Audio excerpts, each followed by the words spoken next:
state officer for 20 years before being unmasked as one of the country's most prolific sex offenders. And talking of sex offenders, can you believe that a man who raped 2 women before transitioning to become a woman will now be placed in a women's prison in Scotland? The world has gone mad. We're going to talk all about that throughout the course of this show. And they've got no fans. A new poll suggesting Harry and Meghan's popularity in the US is at an all-time low. Oh, you hate to see it, don't you? You hate to see it. As fans become fed up of the couple's oversharing and high-profile interviews. Anyone ever told you I was in that Netflix thing? I don't like to go on about it. Anyway, get in touch. Email me, gbviews@gbnews.uk. Pretty straightforward one today, ladies and gentlemen. Do you think that men should be allowed in women's prisons? gbviews@gbnews.uk. But now it's your headlines.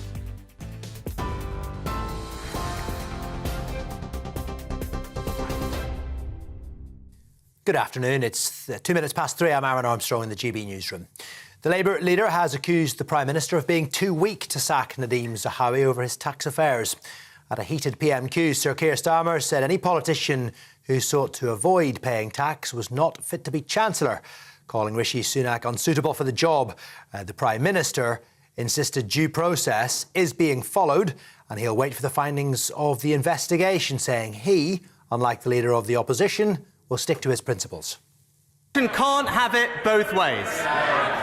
The shadow leader, also his party chair, both urged me and the government to appoint an independent advisor. And now he objects to that independent advisor doing their job. It's simple political opportunism and everyone can see through it. His failure to sack him, when the whole country can see what's going on, shows how hopelessly weak he is. A Prime Minister overseeing chaos, overwhelmed at every turn. He can't say when ambulances will get to heart attack victims again. He can't say when the prison system will keep streets safe again. He can't even deal with tax avoiders in his own cabinet. Is he starting to wonder if this job is just too big for him? The German Chancellor, Olaf Scholz, has confirmed it will supply 14 Leopard tanks to Ukraine and has authorised other countries to send their vehicles too, following weeks of international pressure. He says it's the right decision in the face of Russian provocation and has urged the German public to trust him and the government. President Zelensky of Ukraine says he's sincerely grateful for Germany's commitment. The United States is expected to pledge at least 30 of its advanced battle tanks in a couple of hours' time. President Joe Biden due to speak around 5 o'clock. The Kremlin has described it as a blatant provocation and says US tanks in Ukraine will burn like all the rest. The Met Police Commissioner says the public should prepare for painful stories to emerge as 2 or 3 officers are facing criminal court appearances every week. It's as the force attempts to root out hundreds of corrupt officers. Sir Mark Rowley's apologised to the victims of former officer David Carrick, who pleaded guilty to 49 criminal charges, including 24 counts of rape. He says Carrick should not have been in the service. I think we failed as investigators, where we should have been more intrusive and joined the dots over his repeated misogyny over decades. And as leaders, our mindset should have been more determined to spot and root out such a misogynist. So as I say, I apologise to his victims and I want to say sorry to all the women across London who feel let down by this and whose trust in policing is shaken by this. An Afghani asylum seeker has been sentenced to life in prison with a minimum term of 29 years. Lawangin Abdul Rahim Zai was found guilty of the murder of 21-year-old Thomas Roberts earlier this week. It followed an argument reportedly involving an e-scooter outside a takeaway in Bournemouth. Abdul Rahim Zai had previously been found guilty of a double murder in Serbia. Amazon workers in the UK are striking for the first time in a dispute over pay. The tech giant says a tiny proportion of its workforce are involved, claiming they're proud to offer competitive pay in a system that recognises great performance. But staff at the company's Coventry warehouse have rejected a proposed pay rise of 50 pence an hour as derisory because of the severe conditions its employees face, including timed toilet breaks. A GMB union member says workers have had enough.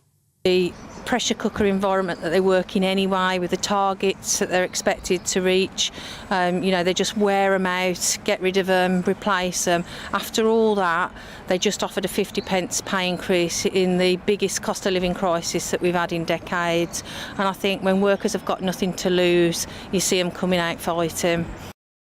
This is GB News. More as it happens, as always, but now it is back to Patrick.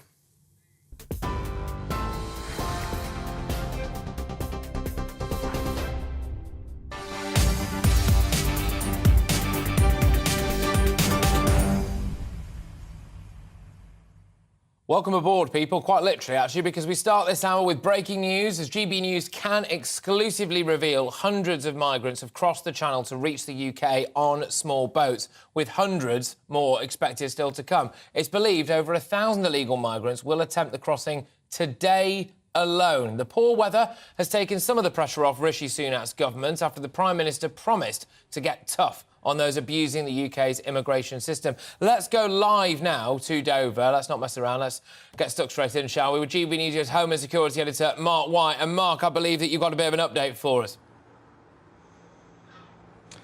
Yes, just as we speak, another Border Force vessel has come into Dover Harbour for the processing centre here, with the occupants of 2 small boatloads that have been picked up in the middle of the English Channel. That's about 100 people taken here to Dover, and that takes a total so far today of those who've arrived here to 450 in 9 small boats. The first of these small boats came just after midnight last night. We got a break in the weather conditions. It's been pretty horrendous out in the Channel for most of the last 2 months. There have only been a few days since the new year when weather conditions have just about been good enough for these tiny inflatables to be able to make that voyage across the Channel. And every time that happens, then of course the criminal gangs will attempt to push them out, as many as they can. Well, today is a much calmer day, but it's only a very short-lived calm day. Weather conditions are already starting to close in the Channel, so a very small window for them to try to get across. Now, sources had suggested to us that about 1,000 might attempt the crossing. We know of the 450 who've successfully successfully made it. In addition to that, several other boats had attempted to get into UK waters. They didn't make it that far. What often happens, Patrick, is that they run out of either fuel on these little outboard motors that they have. The tides take a hold of them and they're pushed further up.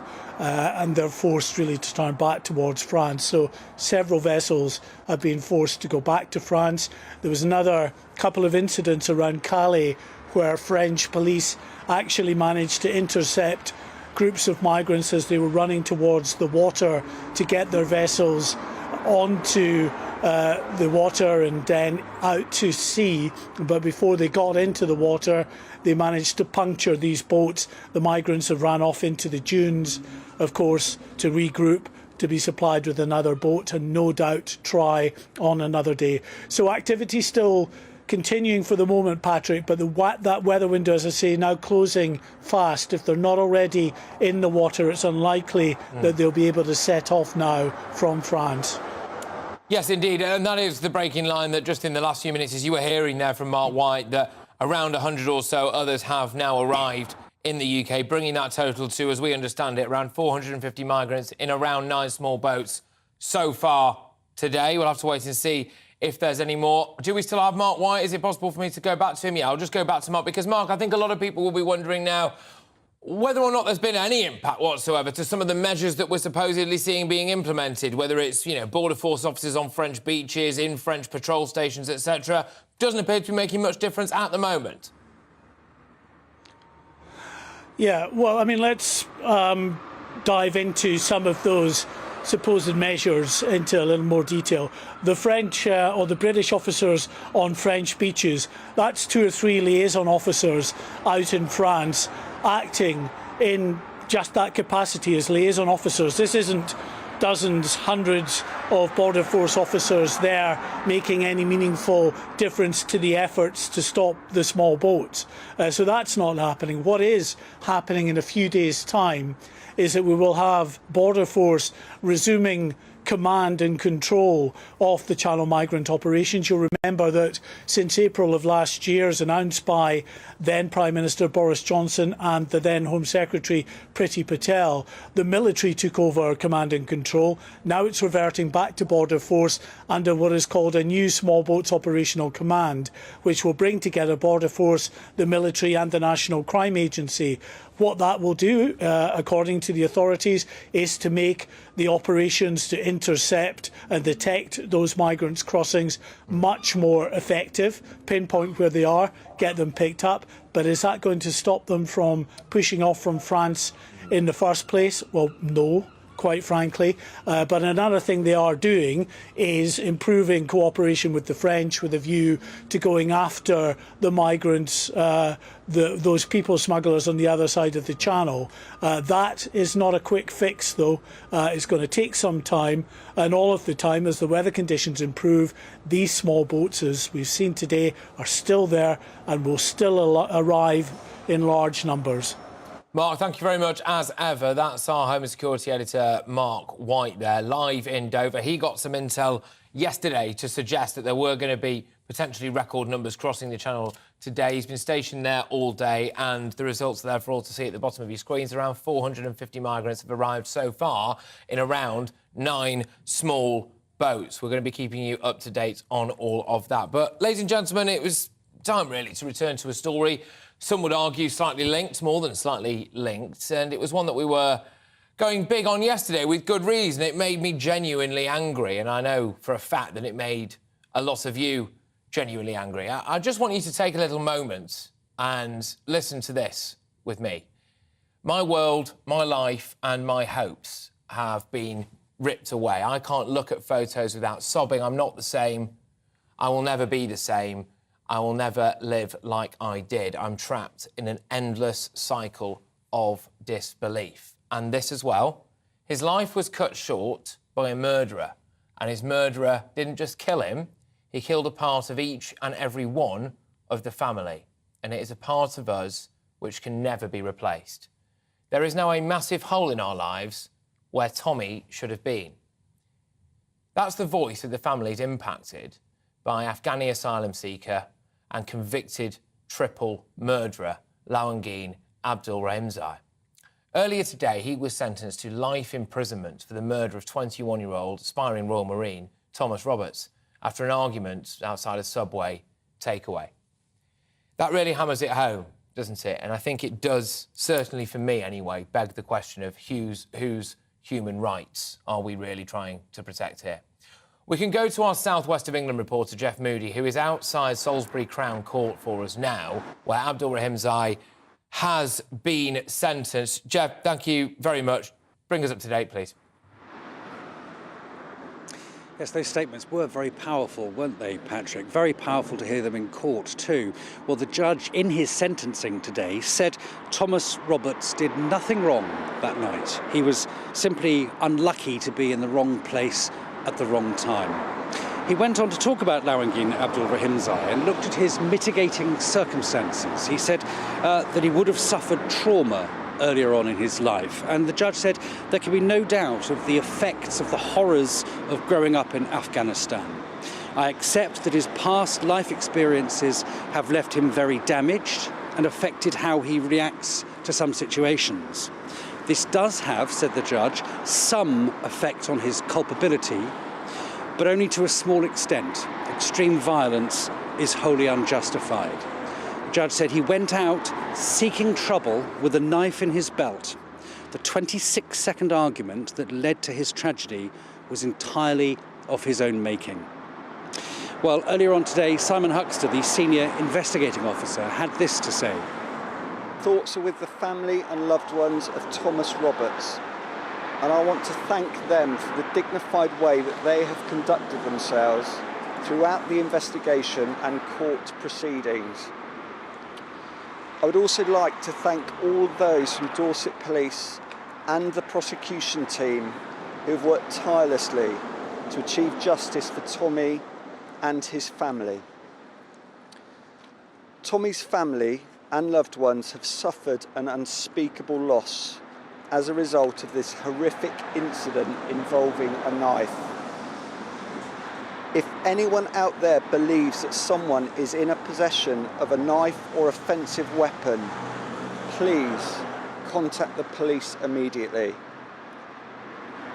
Matters relating to the defendant's background and previous convictions have been shared with relevant agencies to ensure appropriate reviews are carried out and areas for learning identified. However, my focus and that of my teams for the last 9 months has been to gather the evidence relating to the brutal murder of Tommy and ensure that his killer has been brought to justice. Well, yes, and as we were hearing earlier on, very harrowing statements from the family that talked about being trapped in an endless cycle of disbelief. Well, he was sentenced to life imprisonment and he will serve at least 29 years. Jeff, thank you very much. Jeff Moody there, reporting outside Salisbury Crown Court, where Abdul Rahimzai was sentenced. Just a bit of context, if you're just joining us, maybe you didn't see the show yesterday. We were leading with this and did it throughout the show yesterday, as I think was correct to do so, because it is a deeply shocking case with a load of different layers of, frankly, utter lunacy to it. This particular chap posed as a 14-year-old boy, when indeed he was a man, and I think most people would argue it was pretty obvious he was a man.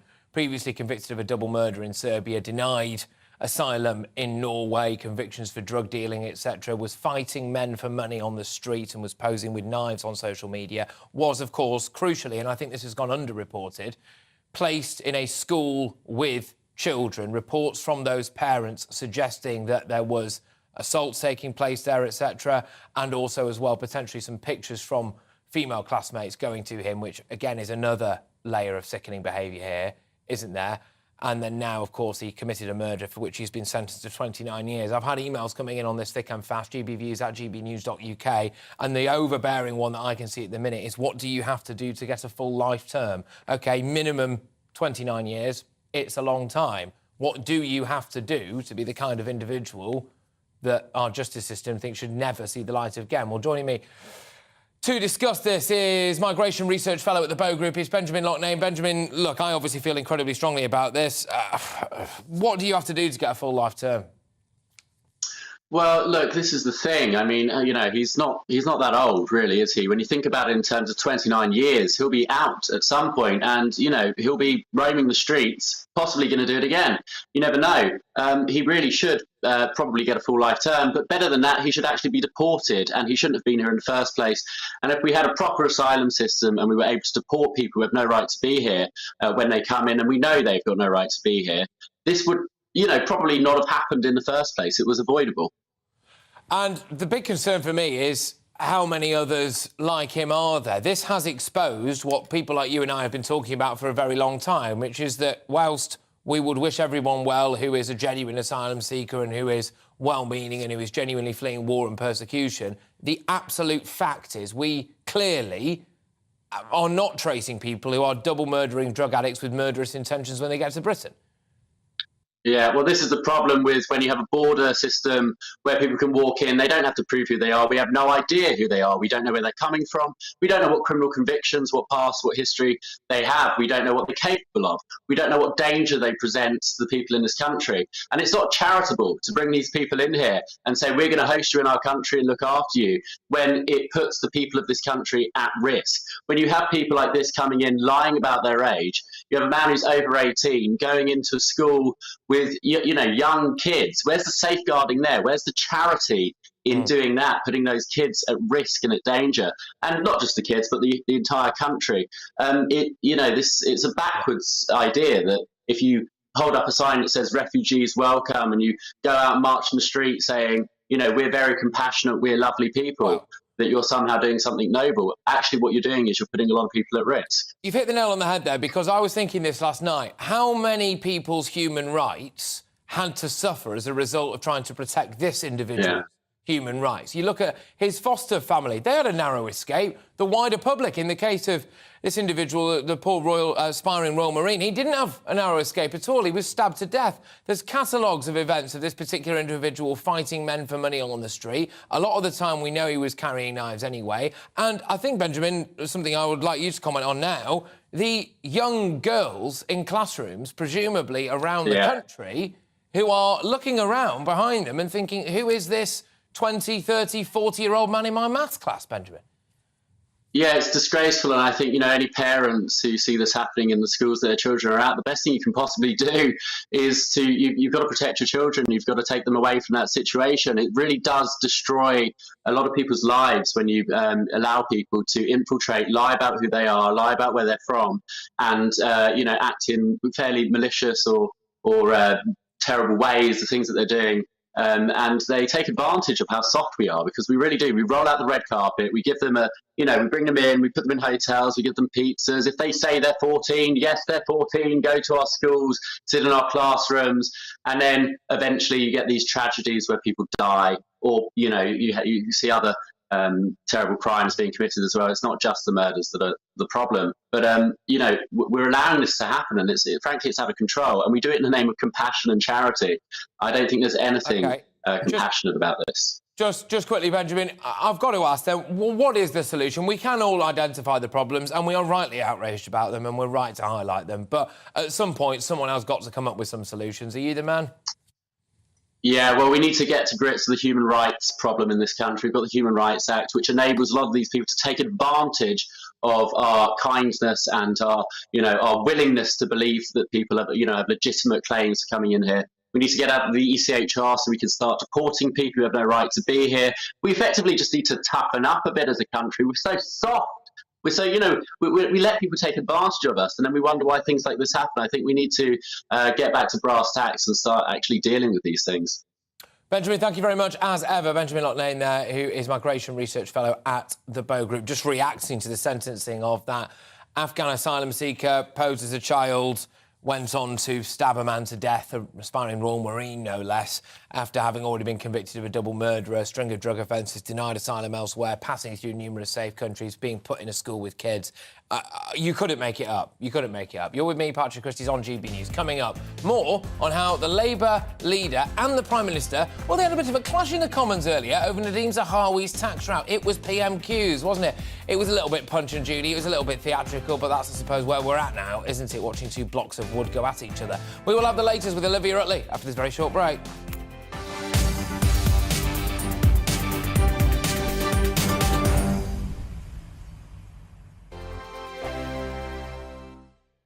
Monday to Thursday, 9 p.m. till 11 p.m. Join me, Dan Wootton. I'll bring you the sharpest takes and hottest debates. Do you not believe in prison? I don't believe in prison. I'm completely stunned. I guarantee you there'll be no spin, no bias, no censorship. I actually was personally quite offended by it. And no reason to go to bed. So I guess they've always been quite woke. That's Dan Wootton tonight on TV, radio and online. Monday to Thursday from 9 p.m. till 11 p.m. on GB News. The People's Channel, Britain's news channel.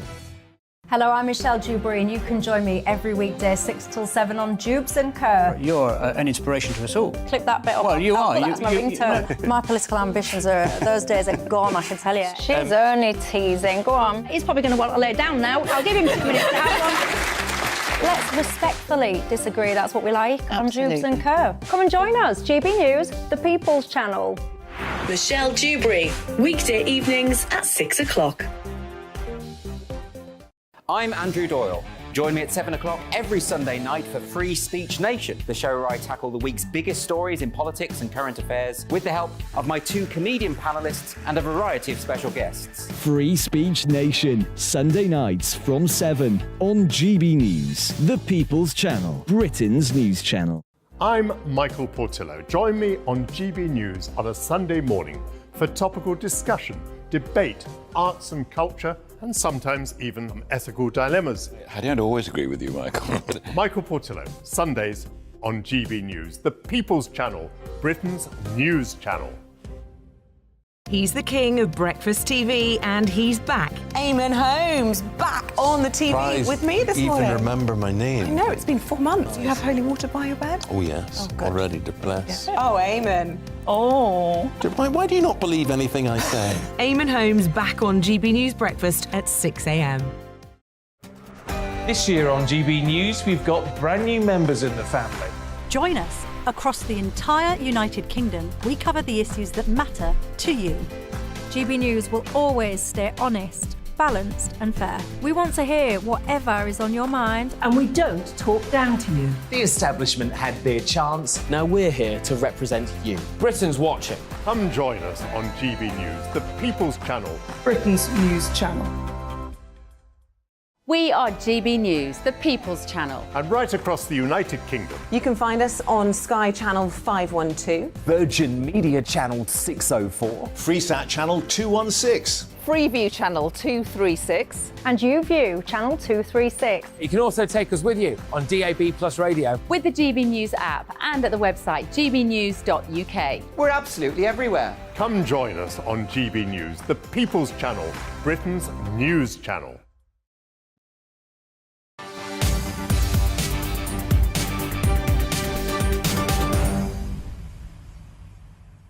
Well, it's time to dip ourselves back into the dull men's club, which is what I'm now calling Prime Minister's Questions, because Rishi Sunak has defended his handling of the Nadeem Zahawi tax row during today's PMQs.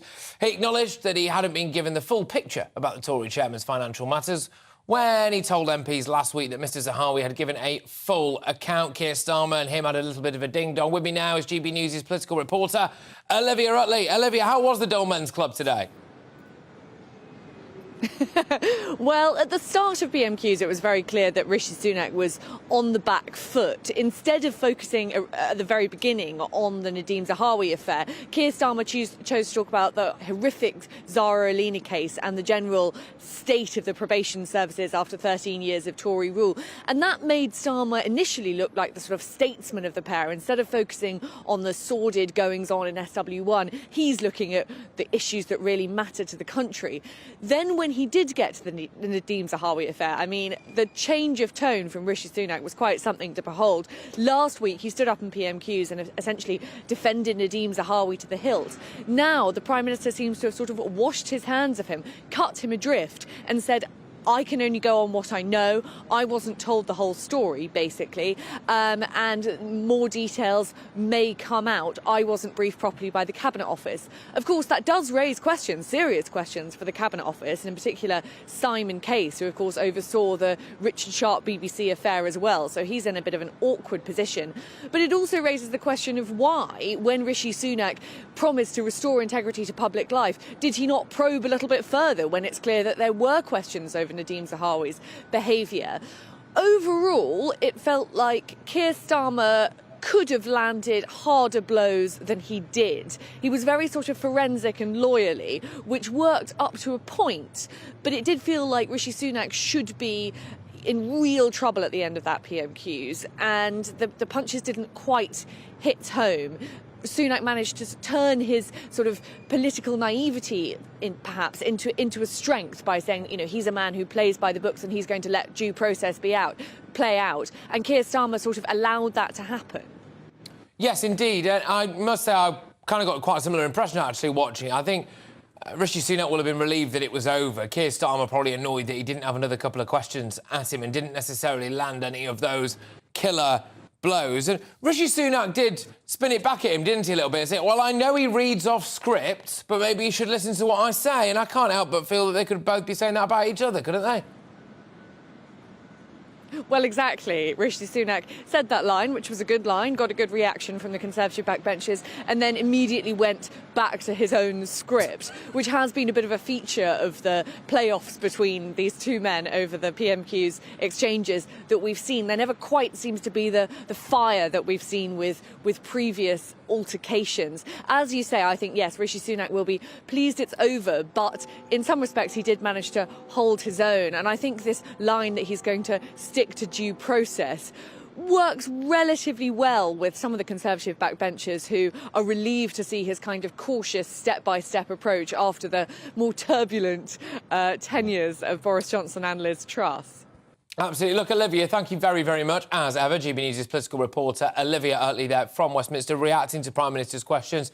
Apart from the Zara Lina lead-in with that, which I think we can all agree was incredibly appropriate, and serious question marks about our justice system, which, by the way, we're going to be returning to a little bit later on in the show. Focus there on Nadeem Zahawi's tax row. Interesting, isn't it? I can't help but feel as though, yes, all right, I know there are questions about honesty and integrity at the heart of power, and those are important. But what are the main issues that really matter to you, and how often do you actually really hear them discussed at PMQs? A lot of the time it is internal Westminster stuff. But talking of your views and what matters to you, lots of you have been getting in touch with your thoughts on, shock horror, the current migrant crisis. GB News can exclusively reveal, and we did so just a few minutes ago with the wonderful Mark White, that a total of 450 people have arrived in Dover today alone.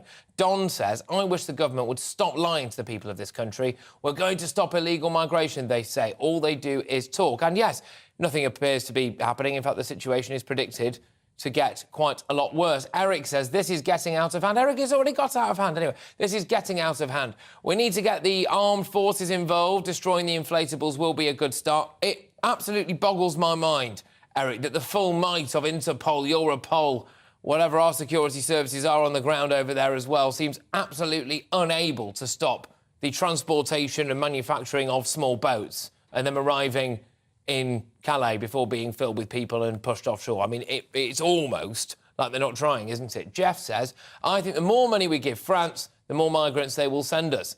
Are we actually bribing France to send us these people? It won't change until the country stands up and does something. Just on that now, I know you're joking a bit there about us bribing France, which obviously, I mean, clearly that would be a terrible bribe, wouldn't it? But, Jeff, you make a point there, which is that it won't change until the country stands up and does something. And I have massive, massive concerns, genuinely, about where this country is going to head in terms of public dissatisfaction and rather distasteful things on the streets. If people keep being put in harm's way, if people keep being told that there's no money for X, Y and Z, but there's money for all this stuff, and frankly, in the case of that poor aspiring Royal Marine in Bournemouth, people keep dying as a result of various different inadequacies with our border system, how long is it before we start to see rather distasteful scenes? And nobody wants that, do they? You're with me, Patrick Christys, on GB News. Coming up, can you believe that a man who raped 2 women before transitioning to become a woman will now be placed in a women's prison in Scotland? The world has gone mad. More details on that to come, but first, it's your latest headlines.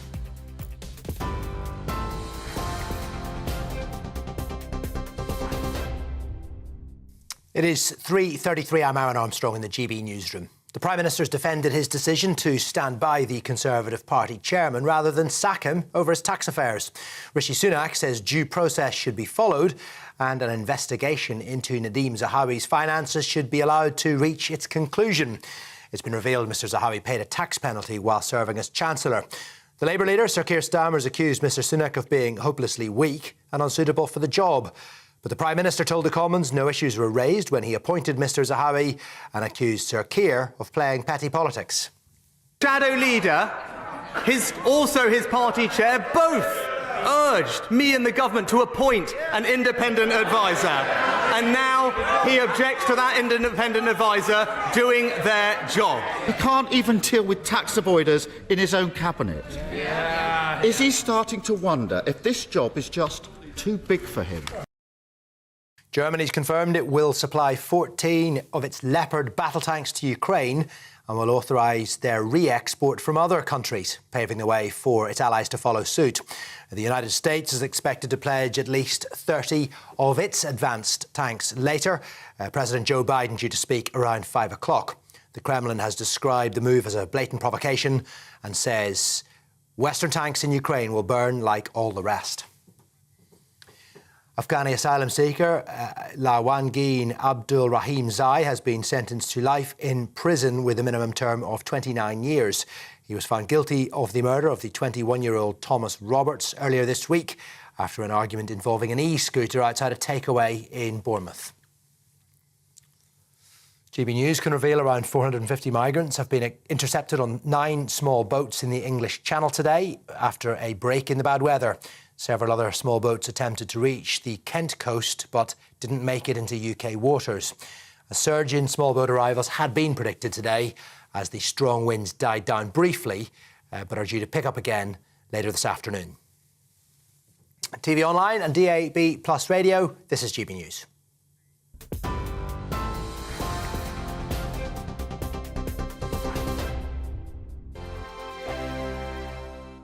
He's the king of breakfast TV, and he's back. Eamon Holmes back on the TV Surprised with me this you morning. even remember my name. I know, it's been 4 months. You have holy water by your bed? Oh, yes. Oh, good. Already to bless. Oh, Eamon. Oh. Why do you not believe anything I say? Eamon Holmes back on GB News Breakfast at 6 a.m. Every weekend, it's Mark Dolan Tonight. Bigger and better, starting at 8 p.m. Friday and Saturday. Can't be too safe. Bring it on. Has there ever been a more innuendo feature? And Sundays, we're on at 9. It's ridiculous. Just get on with it. Maybe you should get a proper job. Only on GB News, the People's Channel, Britain's news channel. I'm Michael Portillo. Join me on GB News on a Sunday morning for topical discussion, debate, arts and culture, and sometimes even ethical dilemmas. I don't always agree with you, Michael. Michael Portillo, Sundays on GB News, the People's Channel, Britain's news channel. Hello, I'm Michelle Dewberry, and you can join me every weekday 6 till 7 on Jubes and Kerr. You're an inspiration to us all. Clip that bit up. Well, you are. That's my ringtone. My political ambitions those days are gone, I can tell you. She's only teasing. Go on. He's probably going to want to lay down now. I'll give him 2 minutes to have one. Let's respectfully disagree. That's what we like on Jubes and Kerr. Come and join us. GB News, the People's Channel. Michelle Dewberry, weekday evenings at 6 o'clock. Monday to Thursday on GB News, it's Bev Turner Today from 10 a.m. We're going to be here for you, our GB News family, to keep you up to date, but also make you smile. The guy went from puberty to adultery. And I can't wait to bring a few of my own opinions. I have no time for cultural totalitarianism. We'll engage in passionate, but always polite debate, with your thoughts and opinions at the centre of it all. Only on GB News, the People's Channel, Britain's news channel.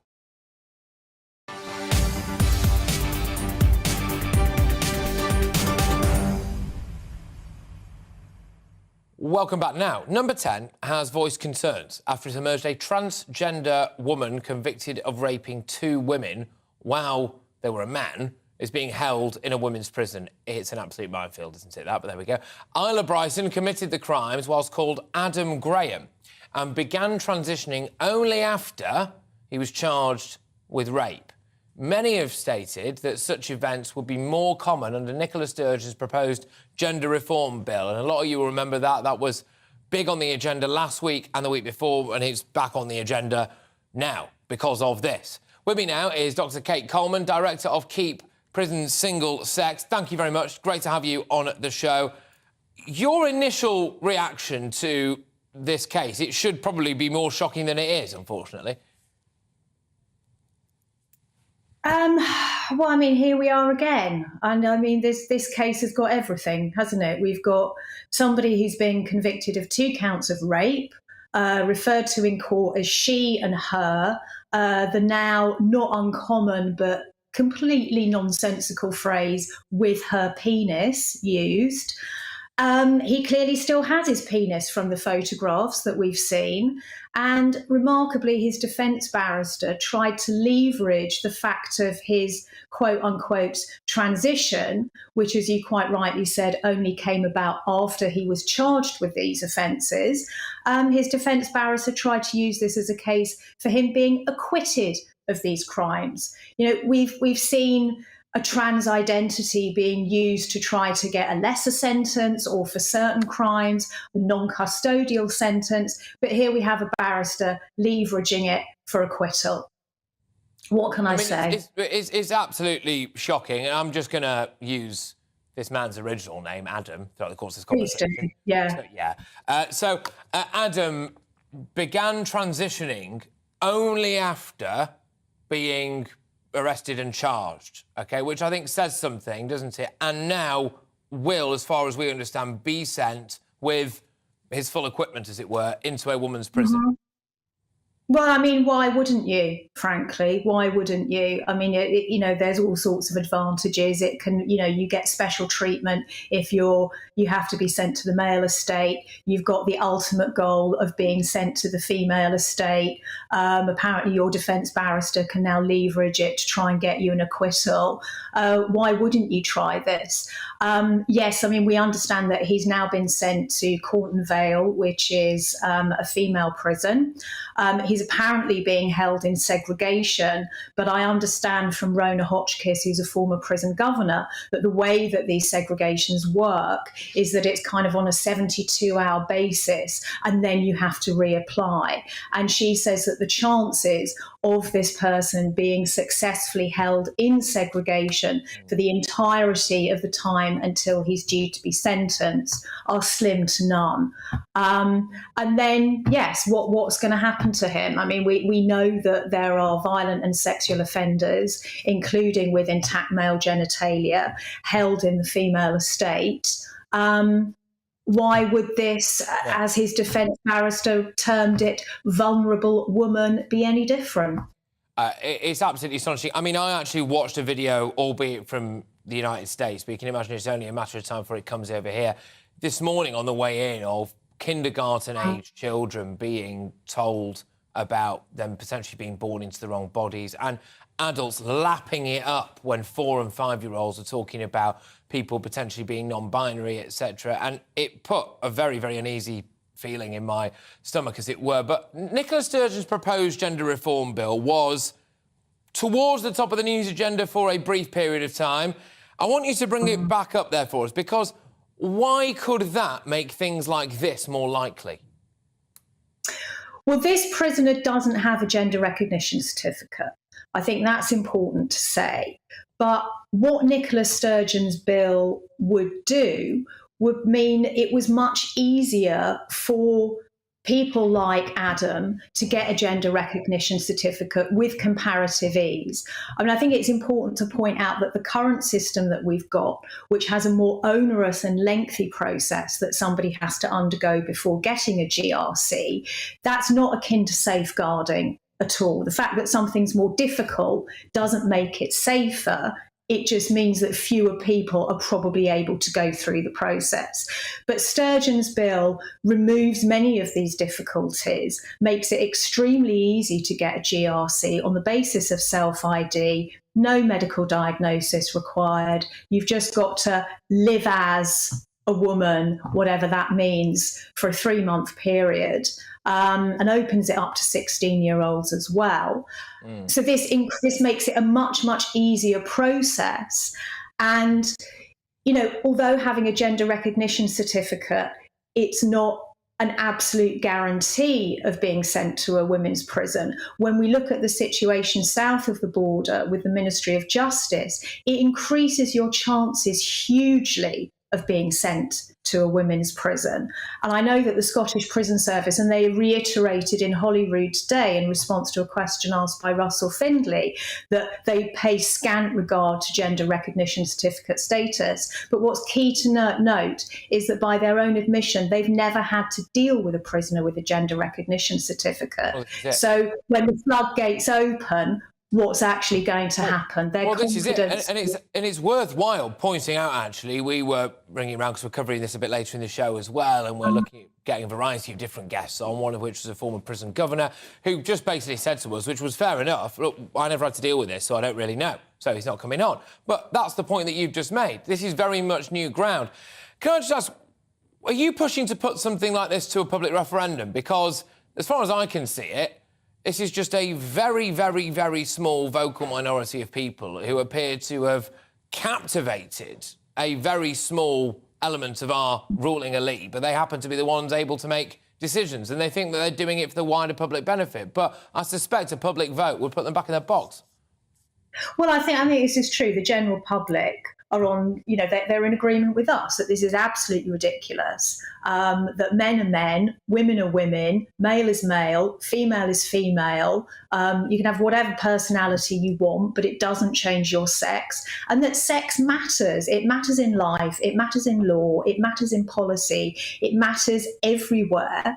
I mean, in terms of a referendum, I think it's quite ridiculous that you'd put something like this to a public vote in order to obtain a change in law. I think that's nonsensical, frankly. It would be like putting it to the vote, something about gravity or, the law of thermodynamics or that 1 + 1 = 2. You wouldn't put something like that to a public referendum. So why would you put something as obvious as this?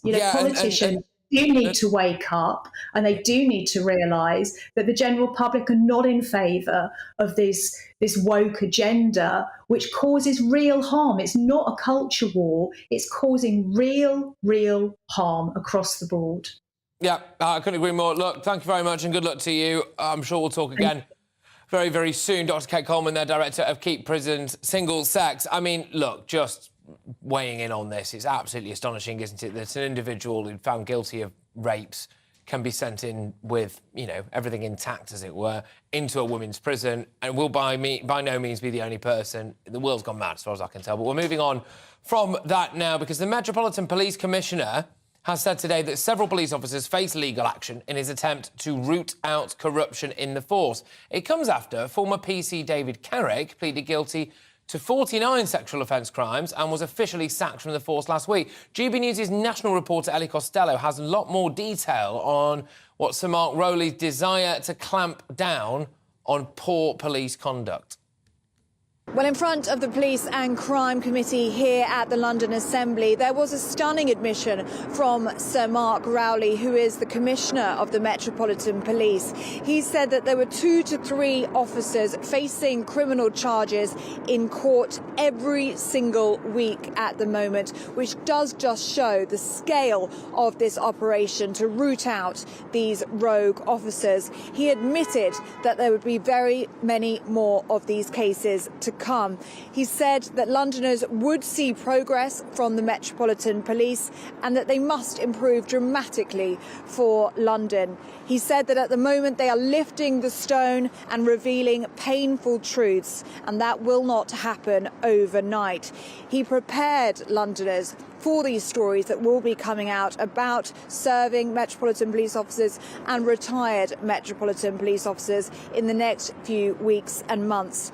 He promised that it wouldn't be rapid, it could be painful, but it will be fixed. And he appealed for Londoners not to lose heart as they confront these issues.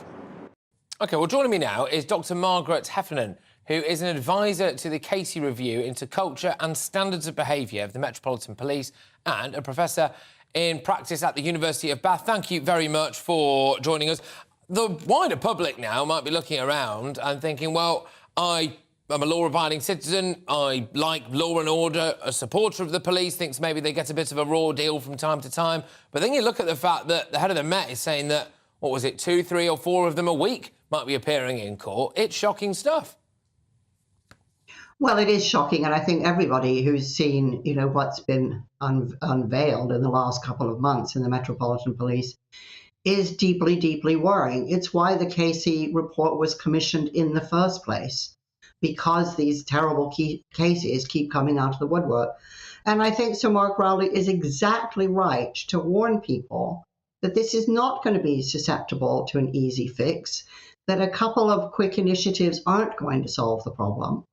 And I think in doing so, what he's showing is a commitment to try to fix this problem for real, not just through spin. And I really admire him for showing that and being honest about saying it's going to be very difficult, it's going to take a lot of work, it's going to affect a lot of people. And, there aren't any magic ways to solve these kinds of problems.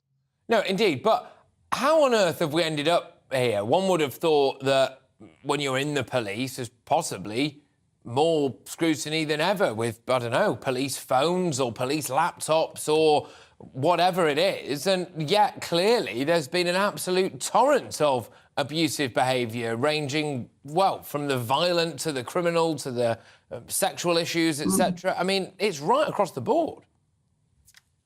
Well, I think it is right across the board, and I think that's one reason why it's so important now not to just kind of go in for some symbolic action, but to actually dig deep into the foundations of this problem and deal with it once and for all. I think, there's another huge problem implicit in this, which is that if people don't trust the police, and let's be honest, many, many women now don't. Certainly my children's generation, they don't trust the police. They're afraid of the police. They wouldn't go to the police if they were in trouble. This is a huge problem because the police depend on public support and trust to be able to function. So the relationship between society and the police needs to be renegotiated, but it only can be when people start to feel that the police are being honest with themselves about the depth of their difficulty and committed to fixing it, and committed to not just passing the buck and blaming it on government, or government blaming the police and the police blaming the police commissioners. But actually what I really have to admire is the honest truth. It's going to be long, it's going to be hard, difficult, and it's not going to be, over tomorrow. I think one of the reasons it's taken so long for this to happen properly is because everybody's always fallen back on the bad apples theory. It's just a couple of bad apples. Well, after a while, everybody can see it isn't that. This is endemic, it's systemic. And to have such horrible, tragic scandals emerge involving the death of women like Sarah Everard, Nicole Smallman, Biba Henry, to have these terrible things in our newspapers suggest not just that there are bad people in the Met, but there are also people in the Met who have suspicions, anxieties, doubts, and do not voice them. And so for this kind of systemic problem, you also need systemic silence, which means you have to reinvent a culture where when people are uncomfortable or uncertain about their colleagues, there is a safe, proper way to deal with that. Yes, indeed. My concern would be that as important as it is that they clear up the mess, it's also how they behave afterwards. Because you mentioned there about policing by consent and about trusting the police and how important all of that is. At the same time as needing to root out these bad apples and corruption and corrosive behaviour, I don't believe that the vast majority of the British public want our police force to go woke. I don't think they want them to be taking the knee all the time. I don't think they want them to be doing the Macarena at LGBTQ plus marches. I don't think they want this. And it's a very, very fine line for the police to tread, is it not, between enforcing law and order in a way that I think the vast majority of the public would want them to do so, with real vigour and firmness, frankly, and also ensuring that none of their officers cross that line. It's a tightrope. I don't think it's actually as delicate a thing as you suggest. I don't think the police are committing huge amounts of time and effort to appearing woke in the slightest. I think that they have funding difficulties. I think they have employment and retention difficulties. I think they have staffing difficulties, and they have gigantic cultural issues, which at the moment would be a profound disincentive to really great people wanting to join the Metropolitan Police. Okay. So I don't think woke is a problem. I think all of those much more serious issues are the heart of the matter. Dr. Margaret, thank you very much. As ever, Dr. Margaret Heffernan there, who is an advisor to the Casey Review into Culture and Standards of Behaviour at the Met Police and a professor in practice at the University of Bath, reacting, well, frankly, to that shocking line that every single week 3 or 4 police officers supposedly are going to be appearing in court for a variety of different crimes, which is not particularly great, is it? Moving on. The Princess of Wales is gearing up to launch a major campaign to help young children improve their life chances. Now, she's believed to have called on experts from across the board to make people aware of the importance of early childhood development. Joining me live now from Windsor is GB News' royal reporter. It's Cameron Walker. Cameron, duty, doing work, helping people. That's what's been going on there, isn't it? Nice to see a royal doing that. Certainly is, Patrick. Good afternoon. Yes, it's really a project she's been working on, the Princess of Wales, for over a decade now, and she is gearing up, as you say, to launch a national campaign next week focused on early childhood development, and it's all about this idea, this scientific research, which shows that the first 5 years of a child's life has a huge impact on their future life chances. So, for example, if a child has a particularly bad first 5 years of life due to neglect or something like that, the chances of mental health problems or homelessness or unemployment really does go up. So the Princess of Wales has gathered a group of experts here at Windsor Castle today to try and develop some kind of strategy to tackle this. And yesterday I spoke to one of those experts, Dr. Alan Gregory, and he told me that the Princess is really focused particularly on the social and emotional development of young children in the UK. It is an enormous personal commitment from the Princess of Wales, and it is a highly well-informed, intelligent one. She really understands the science behind all of this and really is committed to making a big difference to everyone's lives. So what's the state of early years provision in the United Kingdom? Well, not great, according to a number of experts, but one in particular, Neil Lynch, who's the chief exec of the Early Years Alliance, told me that more than 5,000 early years places have shut down actually in the last 12 months. That's partly due to a lack of government funding, he told me last week. Now, the Royal Foundation, that looks after Will and Kate's charity work, has now appointed a former Downing Street special advisor to David Cameron to head up the Early Years Centre for Early Years Development with the Princess of Wales. It was launched in 2021, and the Princess has actually been to Denmark, which is seen as a world leader in this area, to see how they do things. As I said, she's launching this national campaign next week, so we'll just have to see. It's dubbed as her legacy. It's her Prince's Trust moment, referring to the former Prince of Wales, former Prince of Wales, now King, his work with inner city school children. So it's perhaps going to be the Princess of Wales's legacy. So we've got to see which details are going to be announced next week. Cameron Walker, thank you very much. As ever, GB News royal reporter Cameron Walker there from Windsor. Interesting to note, isn't it, as Kate was doing all of that work and service. I read with some interest something we're going to be talking about in the next couple of hours of this show, so don't you dare move, which is that an exclusive poll, supposedly, for Newsweek magazine, this is in America, has shown that Prince Harry has dropped 45 points in public opinion in the US. Meghan's dropped 36 points. That's just in 1 month. You hate to see it. Anyway, you're with me, Patrick Christys, on GB News. Lots more to come in the next hour, including our exclusive figures, which reveal that almost 500 people now have crossed the Channel in small boats today alone. And an asylum seeker from Afghanistan and convicted triple killer who posed as a child has been sentenced to life imprisonment with a minimum term of 29 years after murdering an aspiring Royal Marine outside a Subway takeaway shop in Bournemouth. What do you have to do to get a full life term? I'm back in a tip.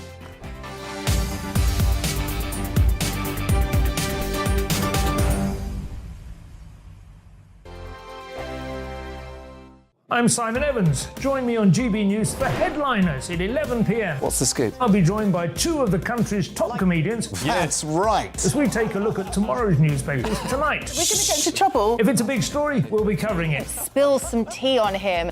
There we go. But we'll also have some fun. I wouldn't stick up a bank. My father didn't love me. So anyway. Headliners every night from 11 on GB News, the People's Channel, Britain's news channel.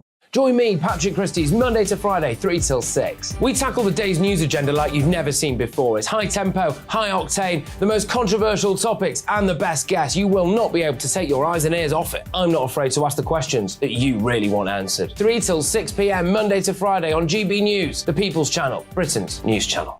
Hi, Andrew Pierce here. Join me every Friday lunchtime for a proper no-nonsense debrief of the week's events. With special guests in the studio and the GB News team on the ground, I'll be getting you up to date with news, some intelligent discussion and my own sharp take. The weekend starts here with me every Friday lunchtime on GB News, the People's Channel, Britain's news channel. I'm Andrew Doyle. Join me at 7 o'clock every Sunday night for Free Speech Nation, the show where I tackle the week's biggest stories in politics and current affairs with the help of my two comedian panellists and a variety of special guests. Free Speech Nation, Sunday nights from 7 on GB News, the People's Channel, Britain's news channel.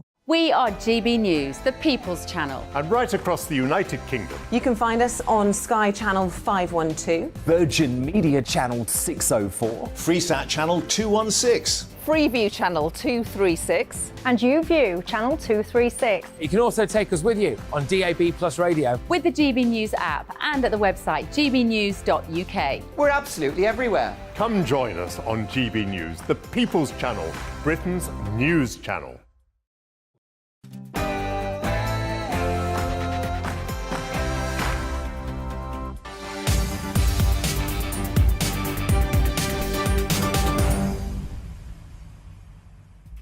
Welcome back, it's 4 p.m, it's Patrick Christys. I can't even say my own name. Hello everybody, good afternoon. Coming up this hour, GB News exclusively can reveal that the number of people crossing in small boats across the channel has topped 400. In fact, it's nearly 500. Those are the amounts of people that have been crossing in 9 small boats. Our Home and Security Editor, Mark White, whose name I can apparently say, is there for us. The news comes as an Afghan asylum seeker and convicted triple killer who posed as a child to enter the UK is sentenced to life imprisonment, not a full life term, though. We'll be talking about all of that. He's been given a minimum of 29 years after murdering an aspiring Royal Marine outside a Subway takeaway shop. Also this hour, can we really trust our police? The Met Commissioner himself has cast serious doubts over whether we can, after he admitted himself that several of his officers are expected to appear in court each week to face criminal charges as he looks to reform the force. And can you believe that a man who raped 2 women before transitioning to become a woman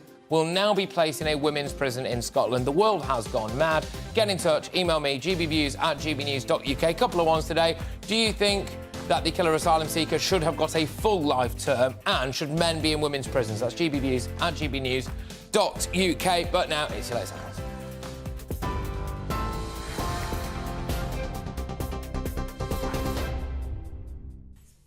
Patrick, thank you, and good afternoon to you. The latest top stories from the GB newsroom at just after 4 o'clock.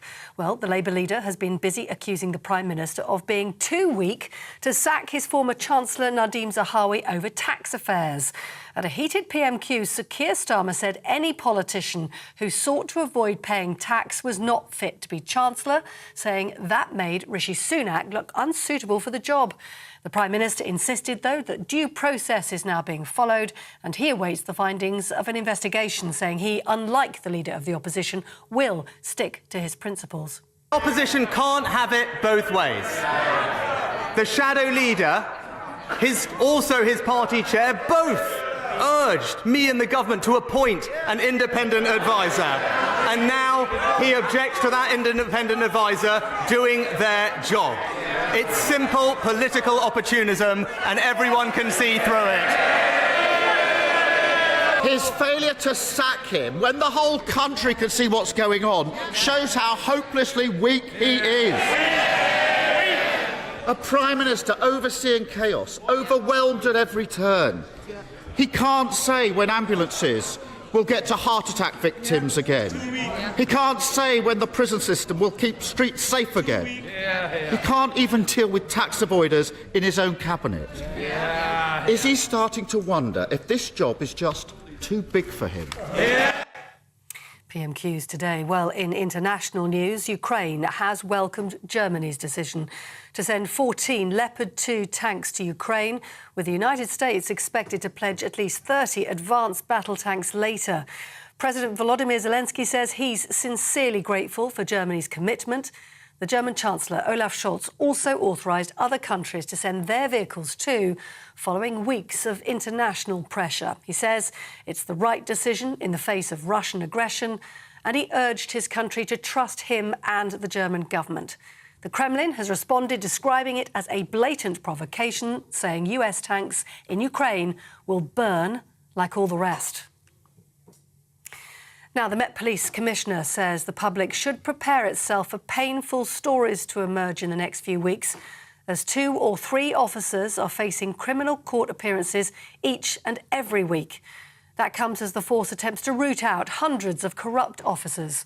Sir Mark Rowley has apologised to the victims of the former officer David Carrick, who pleaded guilty to 49 criminal charges, including 24 counts of rape. I think we failed as investigators, where we should have been more intrusive, and join the dots over his repeated misogyny over decades. And as leaders, our mindset should have been more determined to spot and root out such a misogynist. So as I say, I apologise to his victims, and I want to say sorry to all the women across London who feel let down by this and whose trust in policing is shaken by this. Now, an Afghani asylum seeker has been sentenced to life in prison for killing a 21-year-old after an argument involving an e-scooter in Dorset. Lawangin Abdul Rahimzai was found guilty of the murder of aspiring Royal Marine Thomas Roberts following a confrontation outside a takeaway in Bournemouth. He'll serve a minimum term of 29 years. Abdul Rahimzai had previously been found guilty of a double murder in Serbia. Now, the funeral of 26-year-old Elle Edwards, who was fatally shot outside a pub in Wirral on Christmas Eve, has taken place today.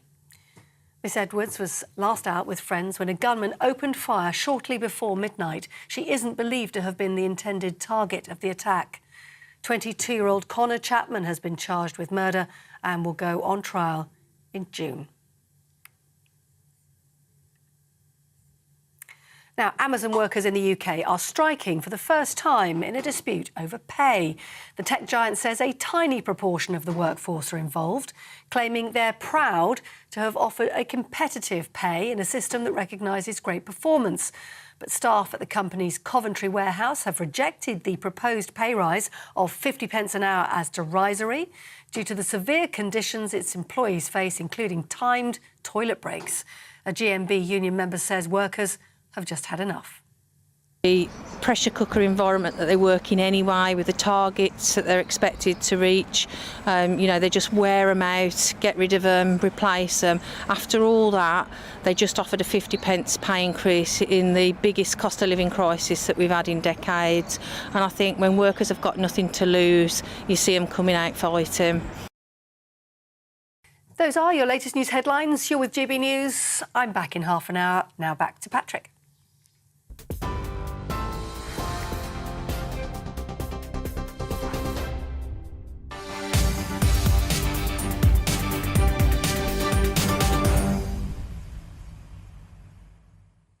Welcome back, everybody. Now, GB News can exclusively reveal hundreds of migrants have crossed the Channel to reach the UK on small boats, with hundreds more expected, potentially anyway, before the end of the day. The poor weather has taken some of the pressure off Rishi Sunak's government after the Prime Minister promised to get tough on those abusing the UK's immigration system. Let's go live now to the scene of all of this in Dover with our very own GB News Home and Security Editor, Mark White. Mark, you are there. You've been plonked there all day. You got a bit of intel that it was going to be a busy day, and you were right. What's the latest? Well, we're up to 450 migrants who have now been taken here to Dover, to the processing centre for Border Force at Dover Harbour. They were taken off 9 small boats. The first of those Border Force vessels arrived with their cargo of migrants just after midnight last night, and then steadily, really, as we got into the early hours this morning and into daylight, the boats have kept on coming. Now, in addition to the 9 boats that have made it into UK waters, we're aware of several boats that try to make it. They've not been able to get to that line into UK waters and had to turn back. That's quite common, Patrick, because these flimsy little inflatables with their low-powered outboard motors, they often run out of fuel, or they don't have enough power to get past the tides that are running in the channel as well, and it forces them to return back to France.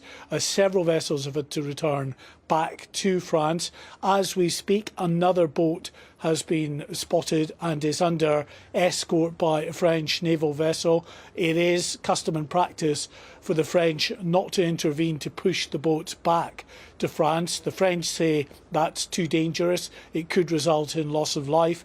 So they stand by at a sort of reasonable distance and shadow these boats until they either get to UK waters or they turn back, and if they get into trouble, they intervene. So this vessel's still out there at the moment. We understand that the Border Force vessel Defender is heading to the UK-French demarcation line in the Channel to wait to see if that small boat makes it across. But really, this weather window is pretty much closing in now. We're told that weather conditions now in the middle of the Channel, Patrick, are worsening. It was only a short weather window, less than a day, but a chance for the people smugglers who can read the winds and the tides now after 4 years of pushing migrant boats out into the Channel. They were waiting on mass to put these boats out. They've made it partially. We were told that potentially up to 1,000 migrants could be pushed into the water. It may be close to that, of course, because in addition to those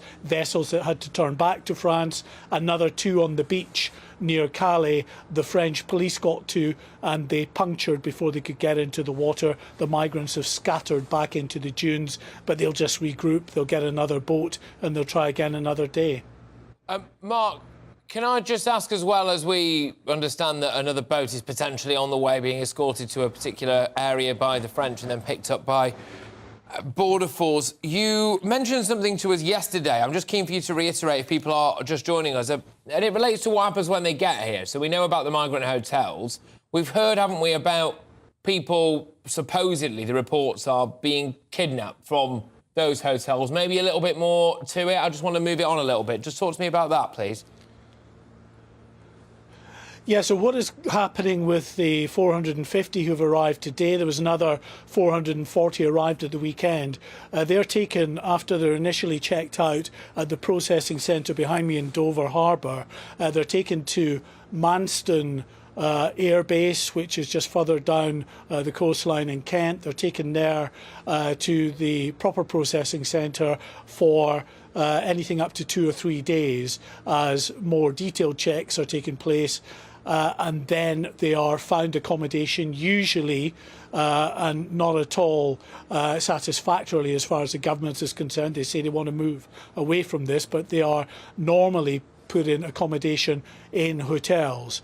And of course, people have been disappearing from hotels at a rate of knots. The story that has been doing the rounds in a few of the newspapers talking about children being kidnapped from hotels. The information that I've got from sources suggests that perhaps that's a bit wide of the mark. It's not necessarily kidnappings, but it's pre-arranged meetings to pick up these people. Now, whether they were children or not is another moot point, because so many of those that come across, authorities believe, are actually told to lie about their age. If they are in their late teens or early 20s, they can get away with passing as a child to say that, because it guarantees them that they are put into a system parallel to the asylum system, but it makes it far more difficult for the authorities to return an undocumented child asylum seeker, if that's what they are believed to be at the end of the day. But I should say, Patrick, it's not just children, and actually children are the least of the ones who are disappearing from hotels. Pretty much, I would say the majority of Albanians who are put into hotels, asylum hotels, go missing after about 2 or 3 days, because for many of them, they don't want to enter the asylum system in the first place. They're coming here because they want to work in construction, in car washes.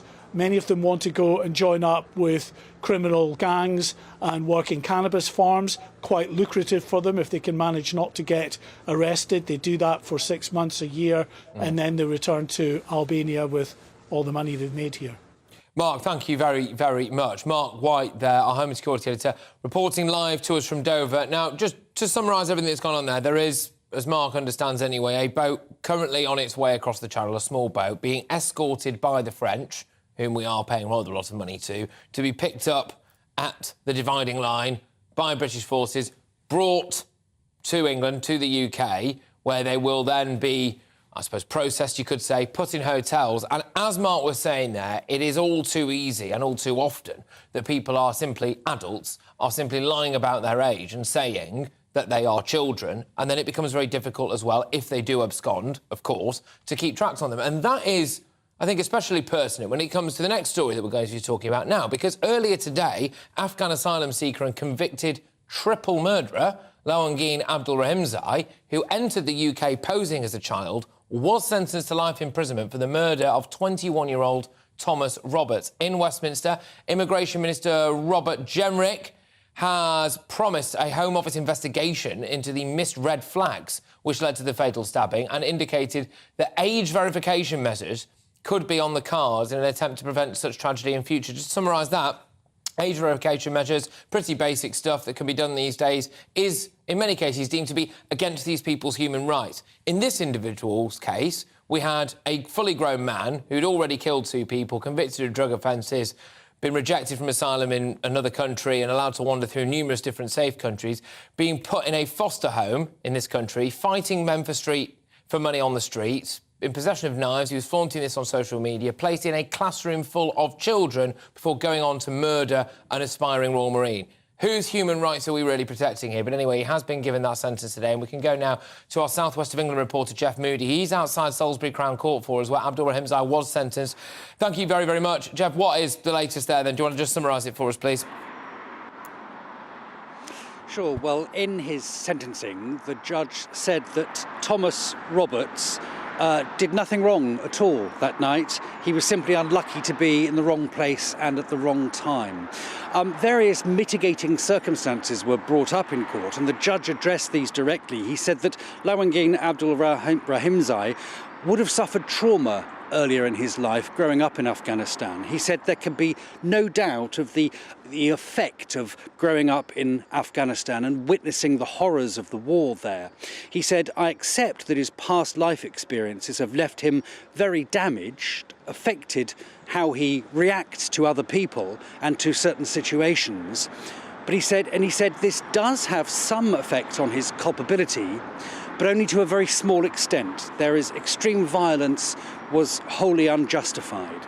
He goes on to say that he had gone out seeking trouble that night with a knife in his pocket.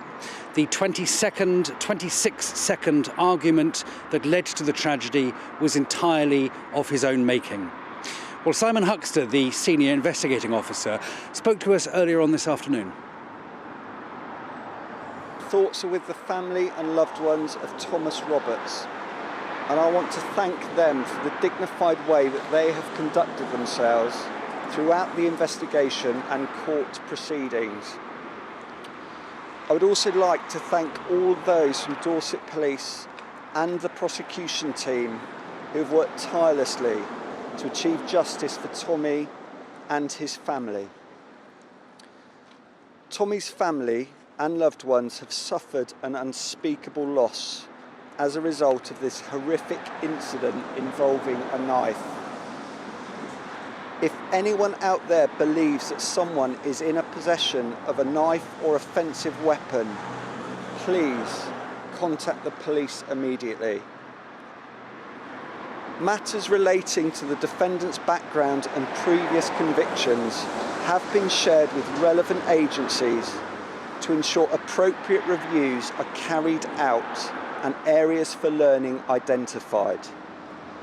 However, my focus and that of my teams for the last 9 months has been to gather the evidence relating to the brutal murder of Tommy and ensure that his killer has been brought to justice.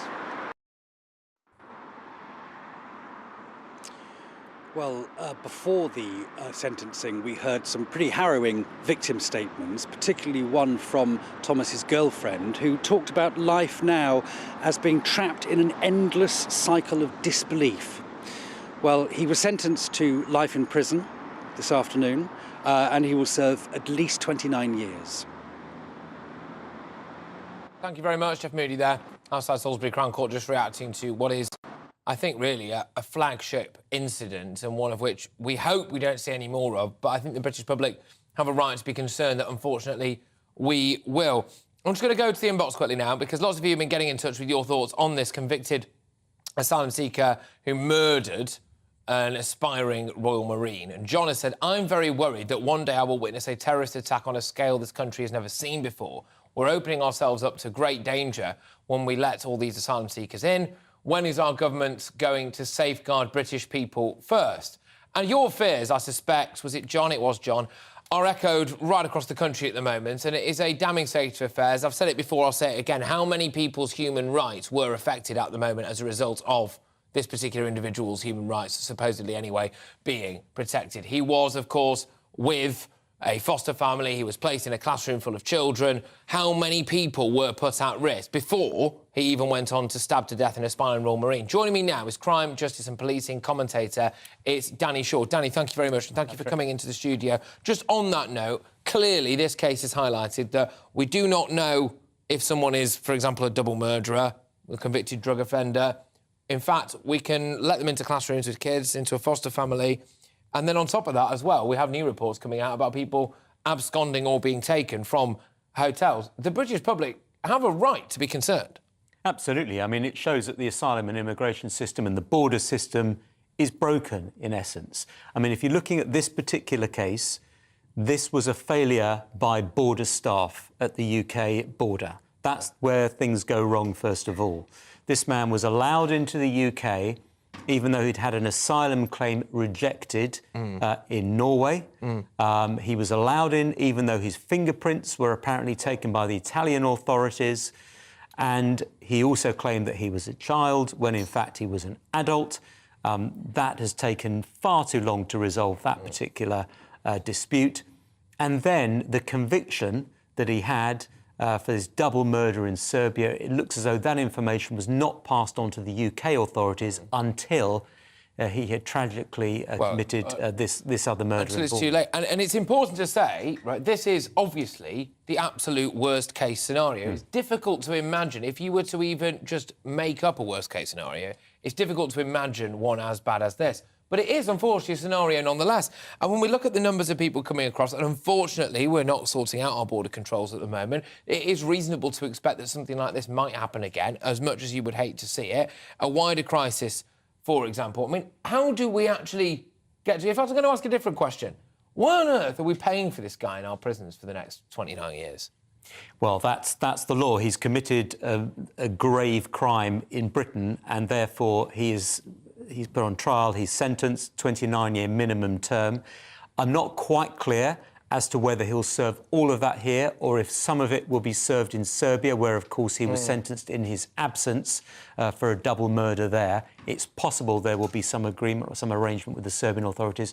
Not clear about that. But the main thing is now, at least, he is off the streets, he's in custody, and he won't present a threat to anyone else in the community. But there were serious, clear red flags which were not acted upon in this case, a failure by the Immigration and Border authorities, and then he clearly hoodwinked the authorities into thinking that he was a child. And that took too long to resolve. I mean, that could have been dealt with much more quickly, and then he wouldn't have been in a school and he wouldn't have been in a position where he could have threatened children. The devastating truth about this is, if I ask the question, how many more people exactly like this guy are currently out there in the streets? The answer, unfortunately, is we don't know.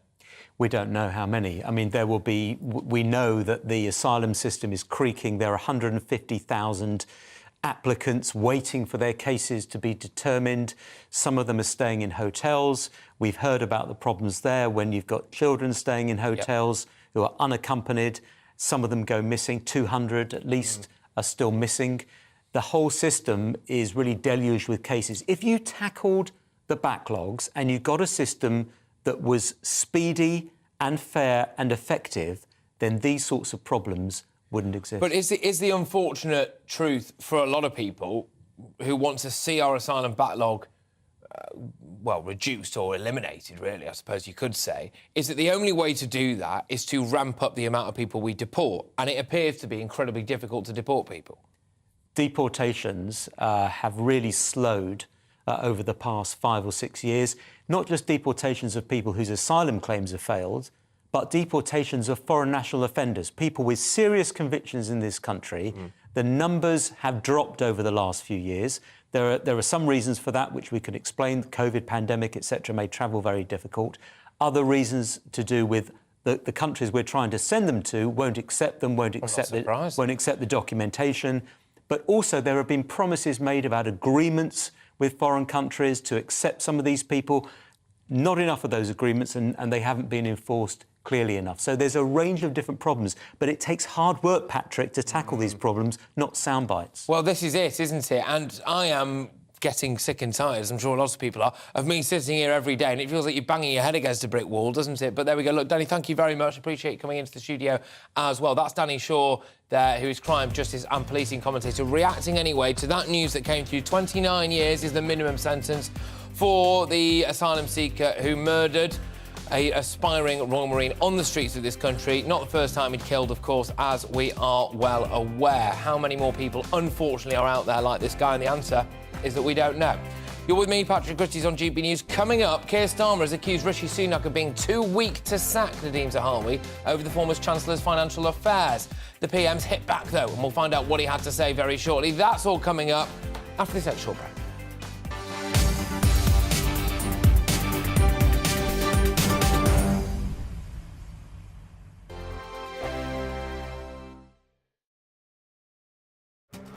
This year on GB News, we've got brand new members in the family. Join us. Across the entire United Kingdom, we cover the issues that matter to you. GB News will always stay honest, balanced and fair. We want to hear whatever is on your mind. And we don't talk down to you. The establishment had their chance. Now we're here to represent you. Britain's watching. Come join us on GB News, the People's Channel. Britain's news channel. Join me, Nana Akue, Saturday and Sunday afternoons on GB News. Expect fiery debate and passionate discussion as me and my panel tackle some of the biggest topics hitting the headlines. It's a place for everyone's opinion. No one gets cancelled, but no one gets an easy ride. Oh, she's on it today! Be ready for conversations that are fierce, frank, and of course, fun. Every Saturday and Sunday afternoon from 4 p.m. on GB News, the People's Channel. We are GB News, right across the nation. You can get us on television, on radio, on digital. We're absolutely everywhere. Amazing! You see, amazing! You remind me of me in the European Parliament. But here's the most important bit. We are not part of the mainstream establishment. We think and speak just like you do. We are the People's Channel. Magnificent. That's really, really thoughtful. Come and join us on GB News, the People's News Channel. Join me every Sunday at 6 p.m. for Gloria Meets. In exclusive interviews, I'll be finding out who our politicians really are and what they really think. It's something that you would never want anyone to suffer. I didn't know what channels there were. I didn't think I'd be believed. I must have weighed about 7 stone and I'm 5'8". My instincts was to sort of cover this up. I mean, clearly that was a mistake. Join me every Sunday at 6 p.m. on GB News, the People's Channel, Britain's news channel.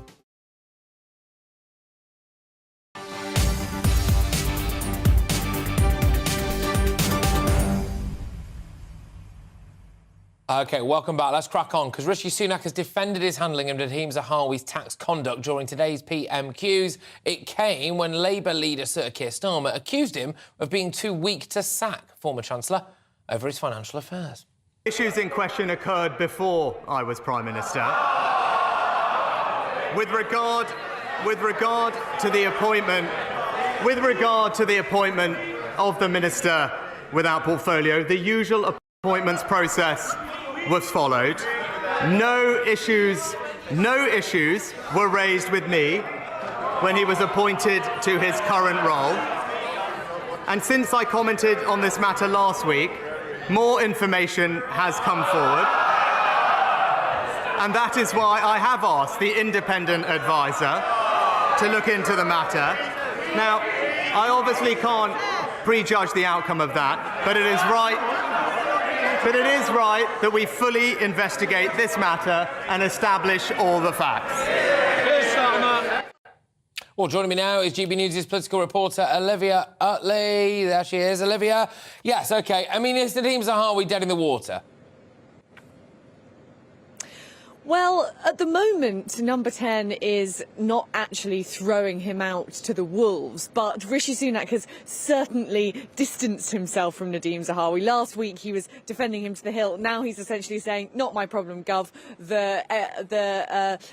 investigation into his tax affairs happened before I was Prime Minister. I was told by the Cabinet Office that it was OK to appoint him. If there are further issues, then I'll leave that to the investigation. I didn't know what was going on. That's not great news for Nadeem Zahawi, I wouldn't say, but the Prime Minister's spokesman has, since that PMQ's altercation, come out and said that the Prime Minister might not even sack Nadeem Zahawi, even if he's found to have breached the ministerial code. There's been a change of rules, which means that the Prime Minister wouldn't be obliged to sack Zahawi. So he clings on for now. And of course, it must be remembered that the Conservatives will have some problems if they lose their party chair in the lead up to the local elections. And Nadeem Zahawi is pretty popular among MPs and is pretty charismatic with the members, although it could well be argued that he's more of a hindrance than a help at this point, as his job is literally to go out on the media rounds and defend the Conservative Party, which is pretty difficult in the position that he's in at the moment. Point about PMQs, Olivia. The public, I think, often say, well, there's a disconnect between ourselves and what's been going on in Parliament, and maybe this highlights it with Nadeem Zahawi's tax affairs. Not many of us have £5 million down the back of the couch, do we? But is there a disconnect generally in terms of the topics that they raise at Prime Minister's Question Time? What were some of the topics raised today? My inbox is full of people going, well, hang on, did anyone say anything about this killer asylum seeker, anything about what's going on in the Channel? There was something at the top, I think, that most people will have thought was one of the big stories of the day, definitely.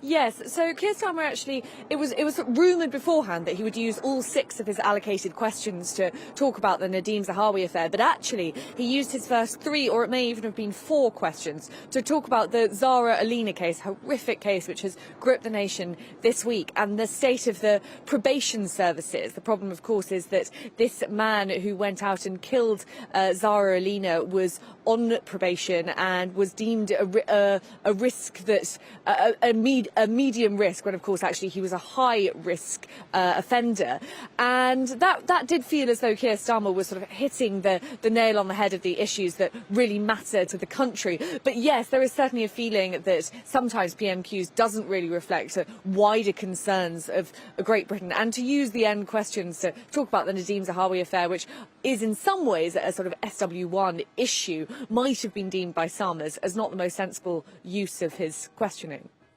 Olivia, thank you very much. Olivia Rutley there, who's GB News political reporter, live from Westminster, just getting some reaction to Prime Minister's questions and the Nadeem Zahawi latest. Well, I've got absolutely loads coming your way, including I am asking you all to get in touch. gbviews@gbnews.uk. Keep those emails coming in, because we're going to be talking a lot about whether or not you think that killer asylum seeker should have got a full life term. He's got a minimum of 29 years. We're paying for that, ladies and gentlemen, so congratulations to the British taxpayer. Also, as well, I'm asking, it's like a prison theme going on here, whether or not you think men should be allowed into women's prisons, in light of the fact that a chap who's now transitioning into womanhood, who raped 2 women, will be allowed into a women's prison. It's shocking stuff. We're going to be talking about all of that. Get your views coming in, gbviews@gbnews.uk. But coming up in the immediate future anyway, a row has erupted over how long foreign university students can stay in the country without a job after the end of their course. Apparently, it's been reported that the Home Secretary, Suella Braverman, wants to reform the system so international pupils can remain for just 6 months. That's down from 2 years. She, I think it's fair to say, views it as a bit of a backdoor immigration policy into Britain. Apparently, the Department for Education is saying, oh, no, whoa, you can't do that. There's an epic row kicking off. We'll get to the bottom of it shortly, but now it's your headlines.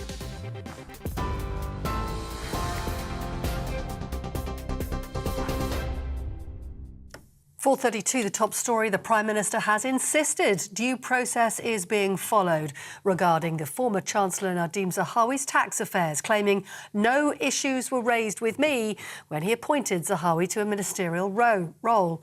At a heated PMQs earlier on today, the Labour leader accused Rishi Sunak of being too weak to sack the party chairman. Sir Keir Starmer said an MP who sought to avoid paying tax was not fit to be Chancellor. Mr Sunak has suggested it would have been politically expedient to sack Mr Zahawi. Instead, he's awaiting the findings of an investigation into the matter. The shadow leader, also his party chair, both urged me and the government to appoint an independent advisor. And now he objects to that independent advisor doing their job. He can't even deal with tax avoiders in his own cabinet. Is he starting to wonder if this job is just too big for him? Germany has confirmed it will supply 14 Leopard 2 battle tanks to Ukraine and will authorise their re-export from other countries, paving the way for others to follow suit. The United States is expected to pledge at least 30 of its Abrams tanks later. The Kremlin has described the move as a blatant provocation and says US tanks in Ukraine will burn like all the rest. Hundreds of illegal migrants are attempting to cross the English Channel today. GB News can reveal around 450 migrants have already been intercepted on 9 small boats after a break in the bad weather. Several other small boats attempted to reach the Kent coast but didn't make it into UK waters. A surge in small boat arrivals had been predicted today as the strong winds that have been prevailing over recent times have died down, but those winds have picked up again this afternoon. Those are your latest news headlines. You are up to date on TV, online and DAB+ radio. You're with GB News. We're back in just a moment.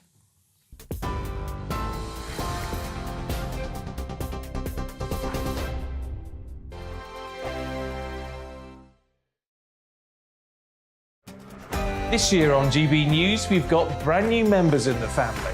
Join us. Across the entire United Kingdom, we cover the issues that matter to you.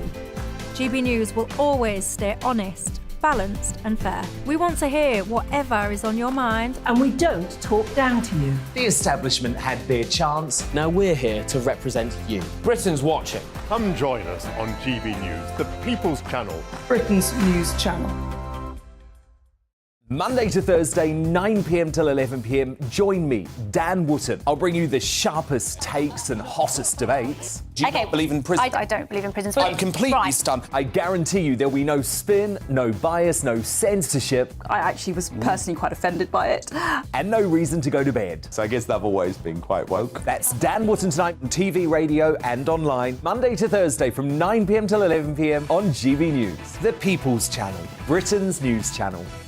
We are GB News, and we'd like to say thank you to each and every one of you for bringing us your conversations, for helping our great nation find its voice. We are here for you on radio, television, and online, across England, Scotland, Wales, and Northern Ireland. It's not the BBC, you actually get your facts right. We are proud to be GB News, the People's Channel, Britain's news channel.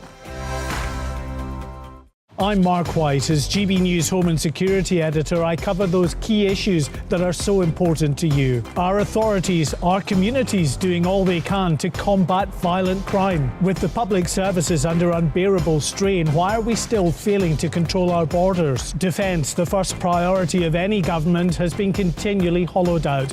Can we trust our politicians to protect the armed forces? Join me, Mark White, on GB News.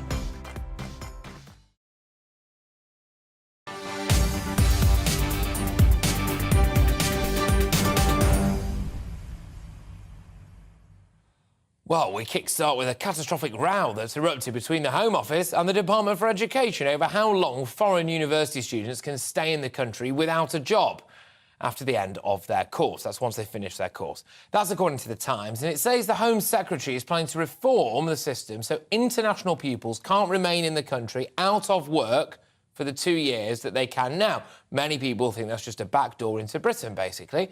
And under the new proposal, students would reportedly be allowed to stay in the UK for just 6 months. But supposedly, the Department for Education has kicked right off and said, no, we can't possibly have this. Joining me now is the journalist from The Times who broke the story. Who better to go to? It's Matt Dathan. Thank you very much. He's the Home Affairs editor at the paper. Great stuff. Well, look, pick through the bones of this one for me then. Why is there a row? Well, there's a row because the Department of Education believes that the graduate route is a key factor in attracting international students to the UK. And the Department of Education is quite proud to have already met the government's target of reaching 600 foreign students by, well, that original target was by 2030, and it met that target almost 2 years ago. And it says that if you cut back on the graduate route, it will make the UK much less attractive for foreign students to come here and study. Obviously, opposed to that is the target by the Home Office to try and reduce the number of foreign students coming to the country because they believe that reducing the number of foreign students could be quite an easy and quick way of reducing overall immigration, which obviously is a very key target and pledge made by Rishi Sunak by the next election. Yeah, absolutely. I suppose this whole thing lives and dies by how much of a backdoor into Britain is it if you come here to study and then can stay for 2 years without a job. Exactly, and the latest figures published in November show that 60,000 students were issued with a graduate visa in the year to September. So that shows you that there are tens of thousands of graduates using this route, and they will also have, some of them will have brought relatives, dependents with them. And that's obviously a relatively small amount compared to the 500,000 net migration reached last year. But it's only one of around 3 or 4 proposals being considered by the Home Office and Department for Education to reduce the number of foreign students coming to the UK. Yeah, indeed. And I mean, look, it would make a dent in it, and clearly immigration, at least on paper or in the spoken word in the House of Commons, is something that the Conservative Party is supposed to care about. And so if this is a way that they can get those figures down, one would have thought that Suella Braverman would like to jump at the chance. Would it actually damage Britain in terms of it being an unappealing place to come and study? I mean, you could argue, couldn't you, that realistically it's not about the education. If it makes it less appealing, it's because it's less appealing for you to stay on afterwards, not to get a worse education. Yes, that's the argument that the Home Office, something the Home Office is saying, is that 6 months is enough time for a foreign graduate to find a job if they are going to be adding to, I guess, the UK economy. That's their argument. The Department for Education argues that we need to try and retain the foreign talent coming to our country after we've sort of sold them the education. We may as well try and keep that talent after we've skilled and trained them up. And the Department of Education argues that we are currently in line with most of our competitors in offering them the chance to stay here for 2 years to try and find a job. The only outlier in that is the US, which offers students 1 year. That's the argument. The two departments are very far apart. But to be honest, it's probably not overly surprising, because the Department of Education would always argue in favour of more international students, and the Home Office would always argue for fewer. Is it a money... Sorry, just quickly, because I've got to move on, but is it a money thing as far as the Department for Education are concerned? Are foreign students just a cash cow? Essentially, yes, but not for the government, for universities, because they argue that foreign students help to cross-subsidise onto other courses. So that would... And the one argument is if you reduce the number of foreign students, then universities might have to increase their fees for domestic students. Gosh, good grief. Oh, well, there you go. Matt, thank you very much. Matt Dathan there is the Home Affairs editor at the paper, wrote that fabulous report in the Times. Do make sure you go and check it out, of that row between the Home Office and the Department for Education about, well, basically how long foreign students can stay in the UK without a job. 2 years is a long time, isn't it? 2 years to find a job? If you're a skilled, intelligent foreign student? No, who would have thought that would be enough? Joining me now to discuss what this policy would mean for universities is Nick Hillman, who's the director of the Higher Education Policy Institute. Thank you very much, Nick. Now, look, Nick, if these foreign students are coming here and they're getting a decent degree, not a Mickey Mouse degree, at a decent university, and they've got a bit about them, 6 months is long enough to go and find yourself a job, isn't it? Yes, and most of them, well, first of all, most international students who come to the UK go home. They don't actually stay here to work. Some do want to stay here to work, and all the evidence is they typically go into areas where there's a massive shortage of skills, including the public sector. But they're not sitting around for 2 years, not doing anything. What happens in these 2 years is they can do any job on any sort of contract. If you are in the skilled worker migration category, there's all sorts of other rules that kick in, including lots of costs for employers who don't want to pay those costs. So what these 2 years, it doesn't mean these people are sitting around doing nothing. They don't come here to study for 3 years and then just laze around for 2 years. In those 2 years, they might be doing lots of short-term contracts. They might be on time-limited contracts. Employers might be testing them out and then converting them into the skilled worker route 2 years later on. Yeah. And yes, some of them bring dependents with them, but only some of them are allowed to bring dependents with them, and they have to prove they've got enough money to look after those dependents before they arrive in the country. Well, that's the argument, isn't it? That a lot of people actually are bringing relatives over and using it as a backdoor into Britain, Nick. Yes, it is the argument. The reason it's taken off is that we've always had lots of Chinese students. The Chinese students typically come here without dependents and go home again very quickly. What's happened in the past couple of years is there's been a really big increase in the numbers coming from India, from Nigeria, Pakistan, places like that. And they are more likely to bring dependents with them and more likely to want to stay here afterwards. But by and large, those are good things. Talk to employers. Employers are crying out for skilled workers and can't get the staff they need currently. Well, these are highly skilled people who've chosen to come to our country and want to work here. You know, we should make use of them.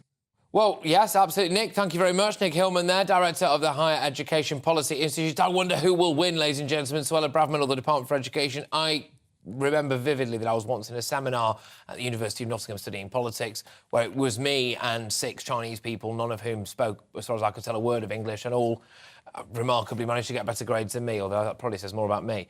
The government spokesperson has told The Times, our points-based system is designed to be flexible according to the UK's needs, including attracting top-class talent from across the world to contribute to the UK's excellent academic reputation, and to help keep our universities competitive on the world stage. We keep all our immigration policies under constant review to ensure they best serve the country and reflect the public's priorities.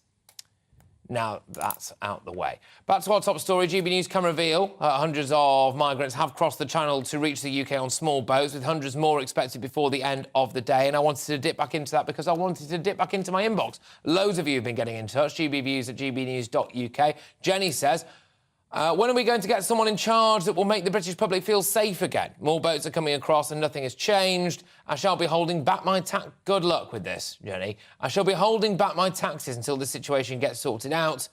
I don't feel safe anymore. I mean, it's a bold move, Jenny, to be fair. It's the kind of thing that might only work if everyone does it en masse, although we might be heading into that situation. I mean, HMRC might have a thing or two to say about that. Good job I didn't read out your surname or your address that you left on the email. Alan says, I've got an idea. When they arrive, greet them with smiles and then put them on a coach and drive them straight to a prison so they can be fully vetted. It's a slightly Lee Anderson approach, this, isn't it, which is a detention centre. I think there's a semblance of truth in what you're saying there, which is I think there's a lot of support out there for the fact that maybe some people should not be sent straight to hotels, pretty much. I know there's a bit of processing goes on. And definitely things like mandatory age tests in light of that harrowing and horrific case of the individual who was a convicted double murderer, drug dealer, who went on to sadly murder an individual on the street in Bournemouth. He's been sentenced today, actually, to a minimum of 29 years in prison.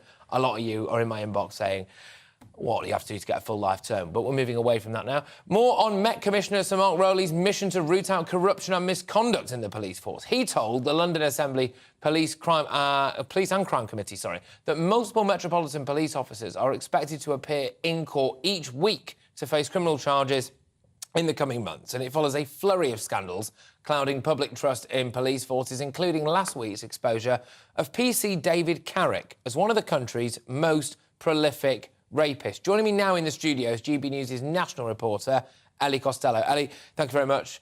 Great to have you in the studio. Now, this is a huge task, isn't it, to get trust back in the Met? Yes, and what a stunning admission from Sir Mark Rowley this morning in front of the Police and Crime Committee, essentially saying that for the next few months we are going to see 2 to 3 police officers in court every single week facing criminal charges. I mean, that is stark, isn't it? And that is how he opened that session this morning. But he is being very transparent about that fact that they need to root out these rogue police officers. But he did warn us that there are going to be much more of these sorts of cases to come down the track, I'm afraid.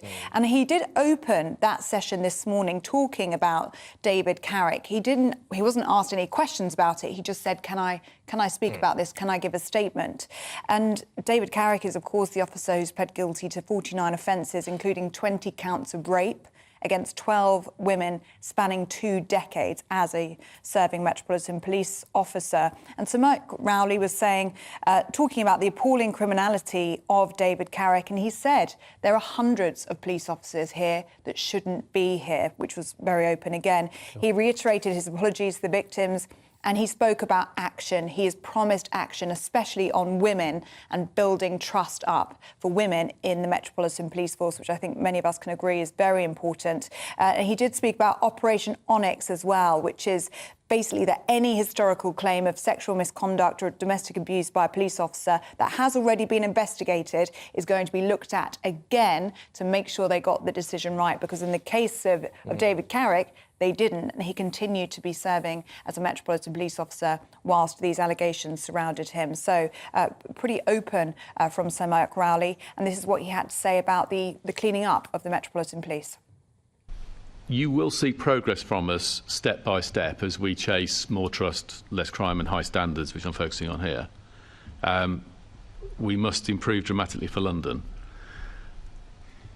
But lifting the stone and revealing painful truths will not be resolved overnight.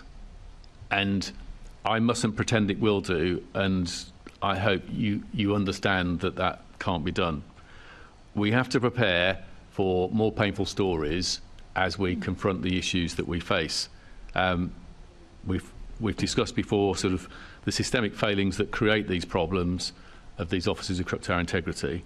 And as we put in more resource, more assertive tactics, as we're more open to people reporting incidents to us from within and from without the organisation, as we more determinedly take on these cases, it will tackle the problems that we face, but it won't be rapid, and it will be painful. And in that context, we need your support and the support of people of London.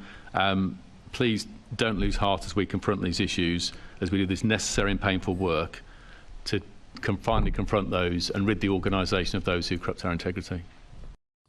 Well, there we go. That was an astonishing statement, really. But this morning, Ellie, it's emerged that a Met police officer attached to a North London school has admitted child sexual offences. Well, the timing of this hearing is really significant as we just received the latest, really, on crimes of PC Hussein Chehab. So he pled guilty to child sex offences yesterday. He's a serving Metropolitan Police officer actually stationed in a school.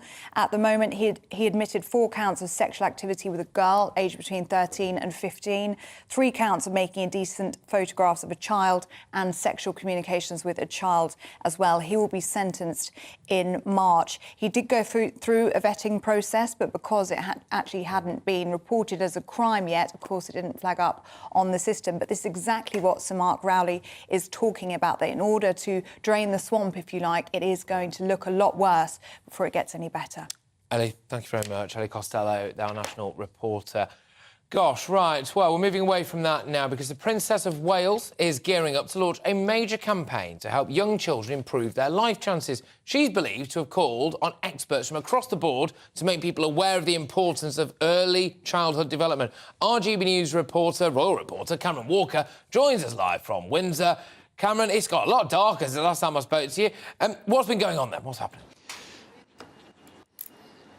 Yeah, Patrick, a lot darker and cold and rainy as well, I'm afraid. But yes, the Princess of Wales has been inside the castle, not outside. It's for a project, really, she's been working on for over a decade now. And it's all about how the first 5 years of a child's life can really dramatically impact their life chances. And what I mean by that, for example, is if a child has a bad start in life, the chances of having mental health problems, unemployment, homelessness and so on dramatically does go up. So the Princess has met 8 experts. She's appointed 8 experts to her panel, and she met them at Windsor Castle today, really to come up with some kind of strategy to attempt to tackle this. And yesterday I spoke to one of those experts, Dr. Alan Gregory, who told me the Princess is really keen to try and tackle particularly the social and development issues to do with young children in the United Kingdom. Is an enormous personal commitment from the Princess of Wales, and it is a highly well-informed, intelligent one.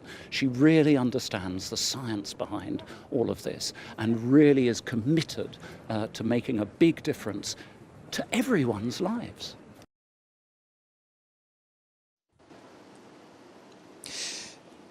Now, the Princess constitutionally has to be non-political, but for her it's about raising awareness. And the question is, what is the state of provision for early childhood development in the UK? Not great, according to one expert I spoke to last week at a nursery in Luton, which the Princess was visiting, and Neil Lynch, he's the chief exec of the Early Years Alliance, and he told me that more than 5,000 early years providers have been forced to shut in the last 12 months. That's partly due to a lack of government funding. Now, the Royal Foundation, which looks after the Prince and Princess of Wales's charity work, they have appointed a former Downing Street advisor to David Cameron to lead this early childhood project with the Princess of Wales. It was launched in 2021. The Princess has been to Denmark to see how they do things there to do with childhood development. They're seen as a world leader in this field. And as you mentioned at the start, Patrick, it's understood that the Princess is launching a big national campaign next week, and it's expected very much to be her legacy. Cameron Walker, thank you very much. Cameron there, outside, very much not inside, unfortunately, in Windsor for us. I suppose if you're around the area, maybe get Cameron like a nice scarf or a hot drink or something. Bless him, he looks freezing, doesn't he? But there we are. Right, I'm moving on to the inbox now. I just want to finish the hour with your views, because yet again, you have been flooding my inbox with your opinions on a variety of the top stories, and lots of you been getting in touch about that convicted murderer, asylum seeker. He killed an aspiring Royal Marine. Not the first time he's killed 2 people before entering Britain. You all know the story by now, don't you? Convicted drug dealer, denied asylum in Norway, etc, etc, etc. Posed as a child, was allowed in schools in the UK.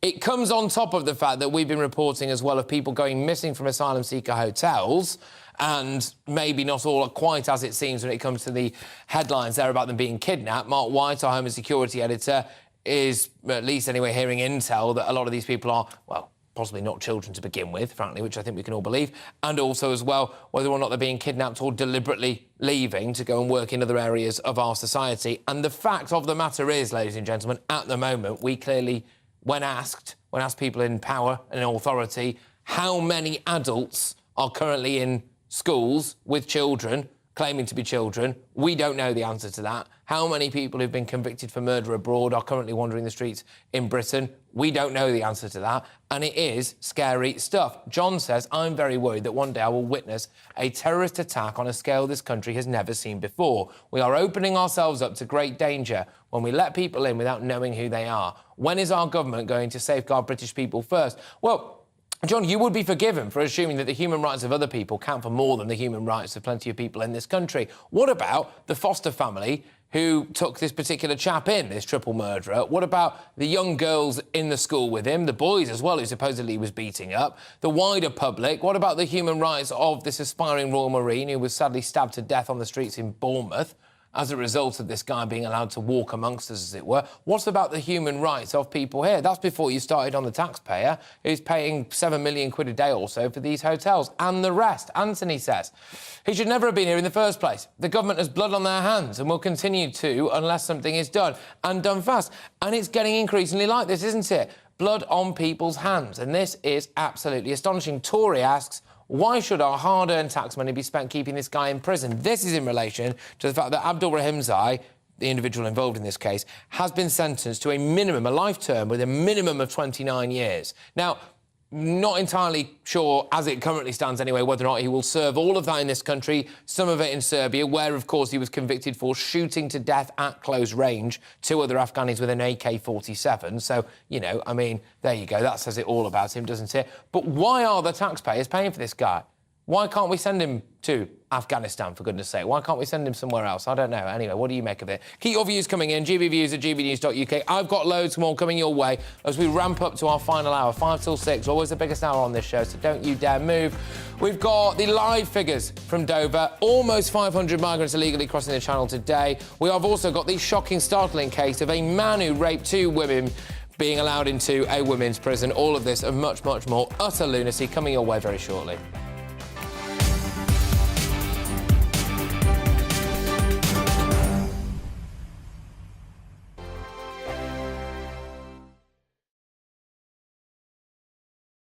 He's the king of breakfast TV, and he's back. Eamon Holmes, back on the TV Surprised with me this morning. Even remember my name. I know, it's been 4 months. You have holy water by your bed? Oh, yes. Oh, already to bless. Yeah. Oh, Eamon. Oh. Why do you not believe anything I say? Eamon Holmes back on GB News Breakfast at 6 a.m.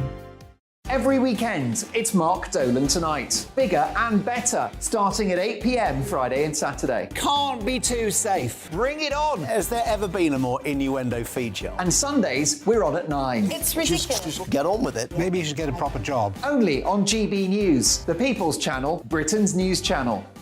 I'm Michael Portillo. Join me on GB News on a Sunday morning for topical discussion, debate, arts and culture, and sometimes even ethical dilemmas. I don't always agree with you, Michael.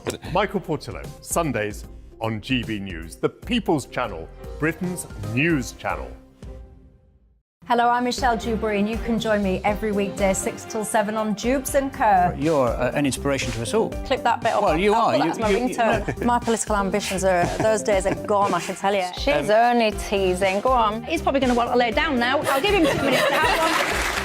Let's respectfully disagree. That's what we like on Jubes and Kerr. Come and join us. GB News, the People's Channel. Michelle Dewberry, weekday evenings at 6 o'clock.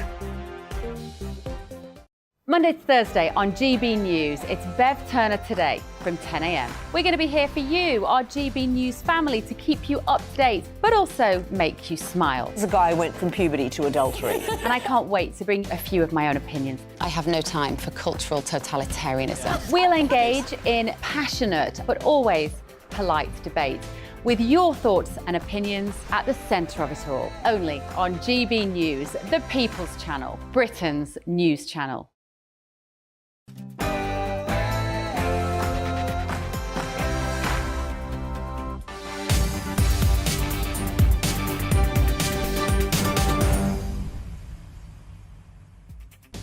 It's 5 o'clock. You're with me, Patrick Christys, on GB News. And coming up, GB News can exclusively reveal that hundreds of migrants have attempted to cross the Channel to the UK today. And in fact, hundreds of them have done. Around 450 people on 9 boats have already made it to shore as criminal gangs take advantage of a break in the bad weather.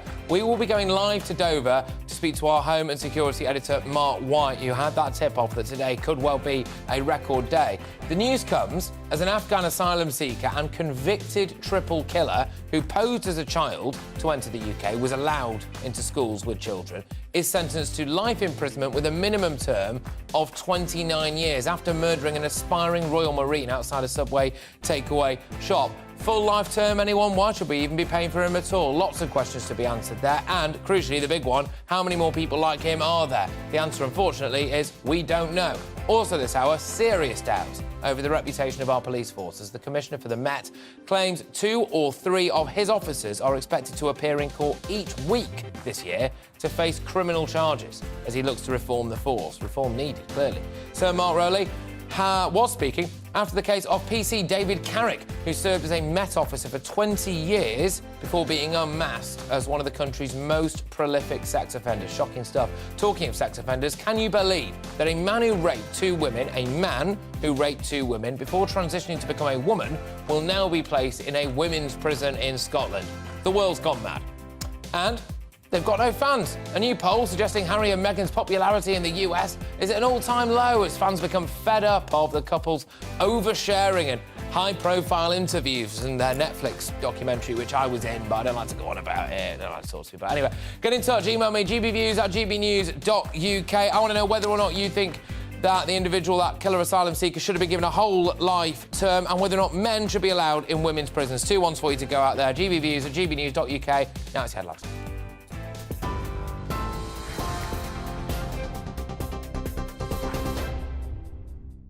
Patrick, thank you. Good evening. The top story on GB News tonight. The Prime Minister has insisted due process is being followed regarding the former Chancellor Nadhim Zahawi's tax affairs, claiming no issues were raised with me when appointing Zahawi to a ministerial role. At a heated session of PMQs earlier on today, the Labour leader accused Rishi Sunak of being too weak to sack the party chairman. Sir Keir Starmer, who said an MP who sought to avoid paying tax was not fit to be Chancellor. Mr Sunak responded, saying it's been suggested it would have been politically expedient to sack Mr Zahawi, but instead he was waiting for the findings of an investigation into the matter. Opposition can't have it both ways. The shadow leader, also his party chair, both urged me and the government to appoint an independent advisor. And now he objects to that independent advisor doing their job. It's simple political opportunism, and everyone can see through it. His failure to sack him when the whole country can see what's going on shows how hopelessly weak he is. A Prime Minister overseeing chaos, overwhelmed at every turn. He can't say when ambulances will get to heart attack victims again. He can't say when the prison system will keep streets safe again. He can't even deal with tax avoiders in his own cabinet. Is he starting to wonder if this job is just too big for him? Well, in news away from home, Ukraine has welcomed Germany's decision to send 14 Leopard 2 tanks to Ukraine, with the United States expected to pledge at least 30 advanced battle tanks later. President Volodymyr Zelensky says he's sincerely grateful for Germany's commitment.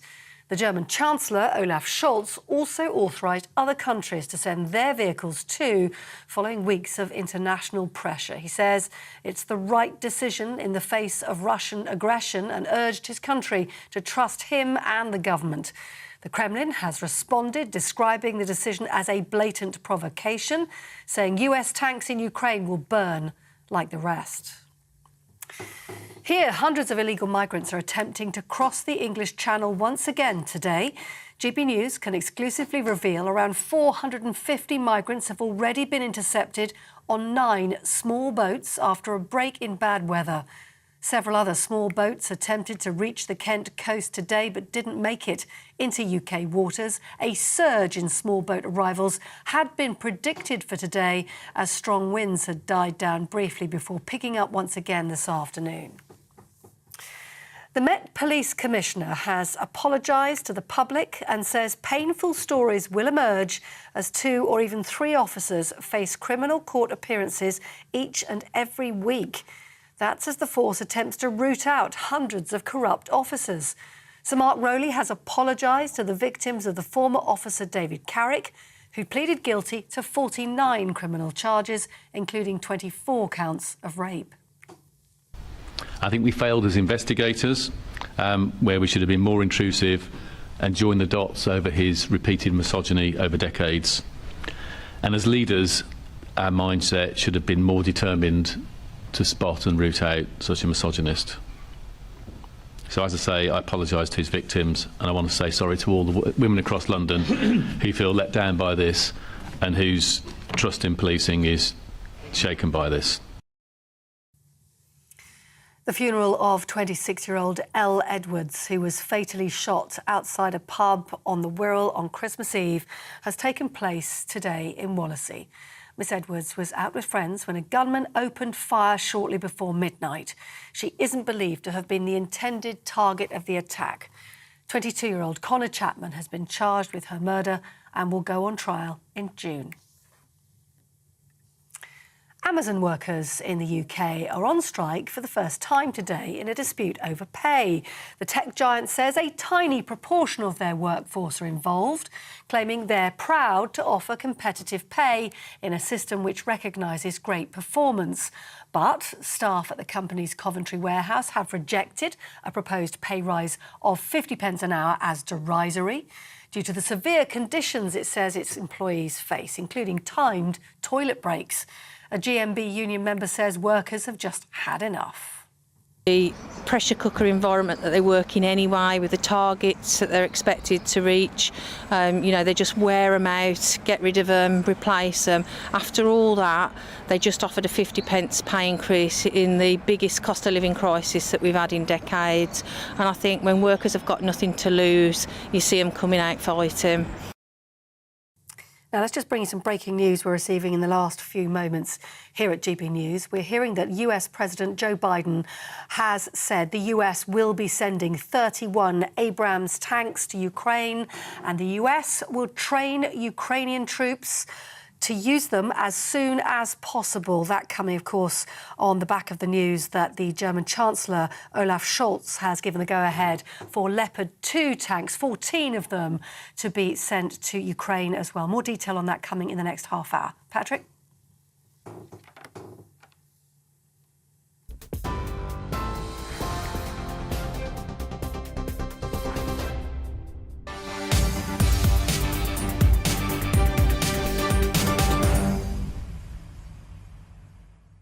OK, GB News can reveal almost 500 migrants have crossed the Channel to reach the UK on small boats, with hundreds more expected, potentially anyway, before the end of the day. The poor weather has taken some of the pressure off Rishi Sunak's government after the Prime Minister promised to get tough on those abusing the UK's immigration system. I'm going to get stuck straight in and go live now to Dover with GB News' Home and Security Editor Mark White. He has a bit of intel that came through which suggested that today was potentially going to be a record day. Last time I spoke to you, Mark, we understood there was another boat on its way in the Channel being escorted over by the French. Any update?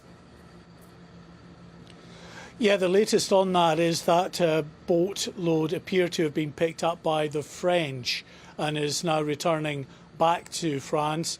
Having said that, though, another small boat has appeared in the waters, in French waters at the moment, trying to make it to that sort of demarcation line to UK waters.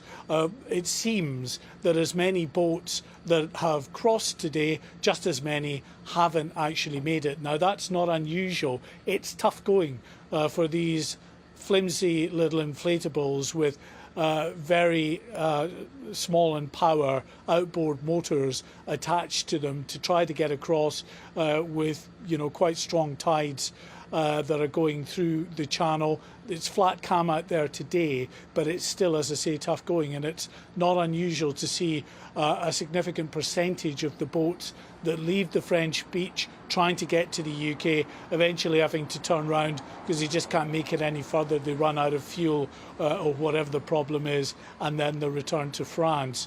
But having said that, 9 boats have made it across so far today, with more than 450 migrants on board, taken to that processing centre at Dover Harbour, initially just for those initial checks before then going on to the main processing base down the road at Manston in Kent, where they'll be held for 2 or 3 days before then, of course, being shipped out, usually to hotel accommodation as they await more semi or permanent accommodation as they wait what will be undoubtedly a long process of trying to determine whether their asylum claims are legitimate or not.